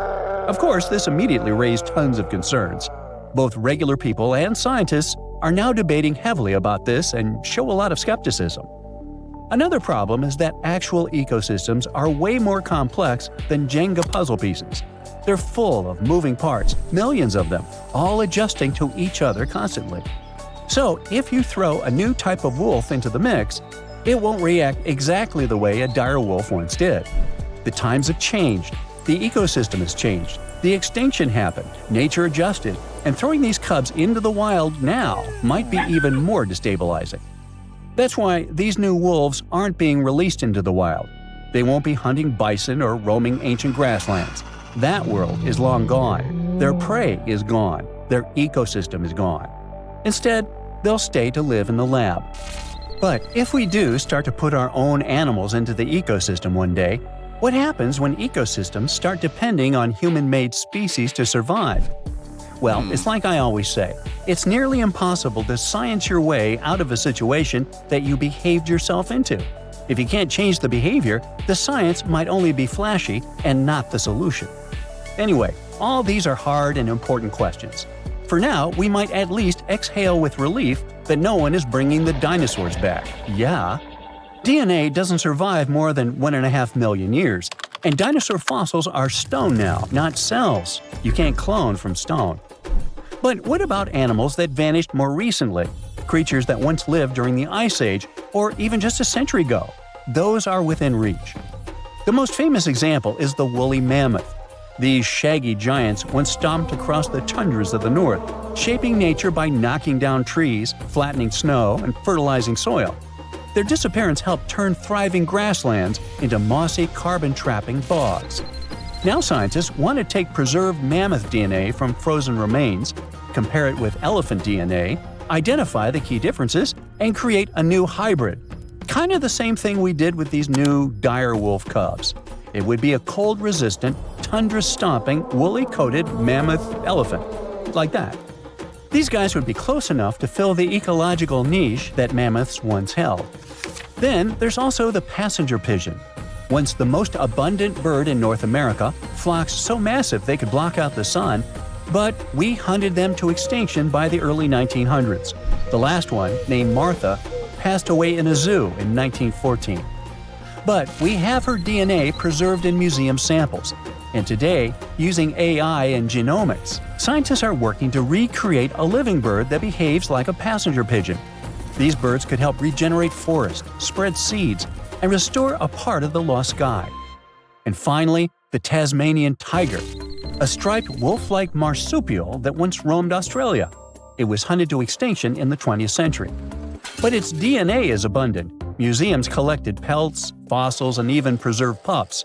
This one was a keystone species, a stabilizer, a hunter that helped keep ecosystems in check. So they want to restore this one as well.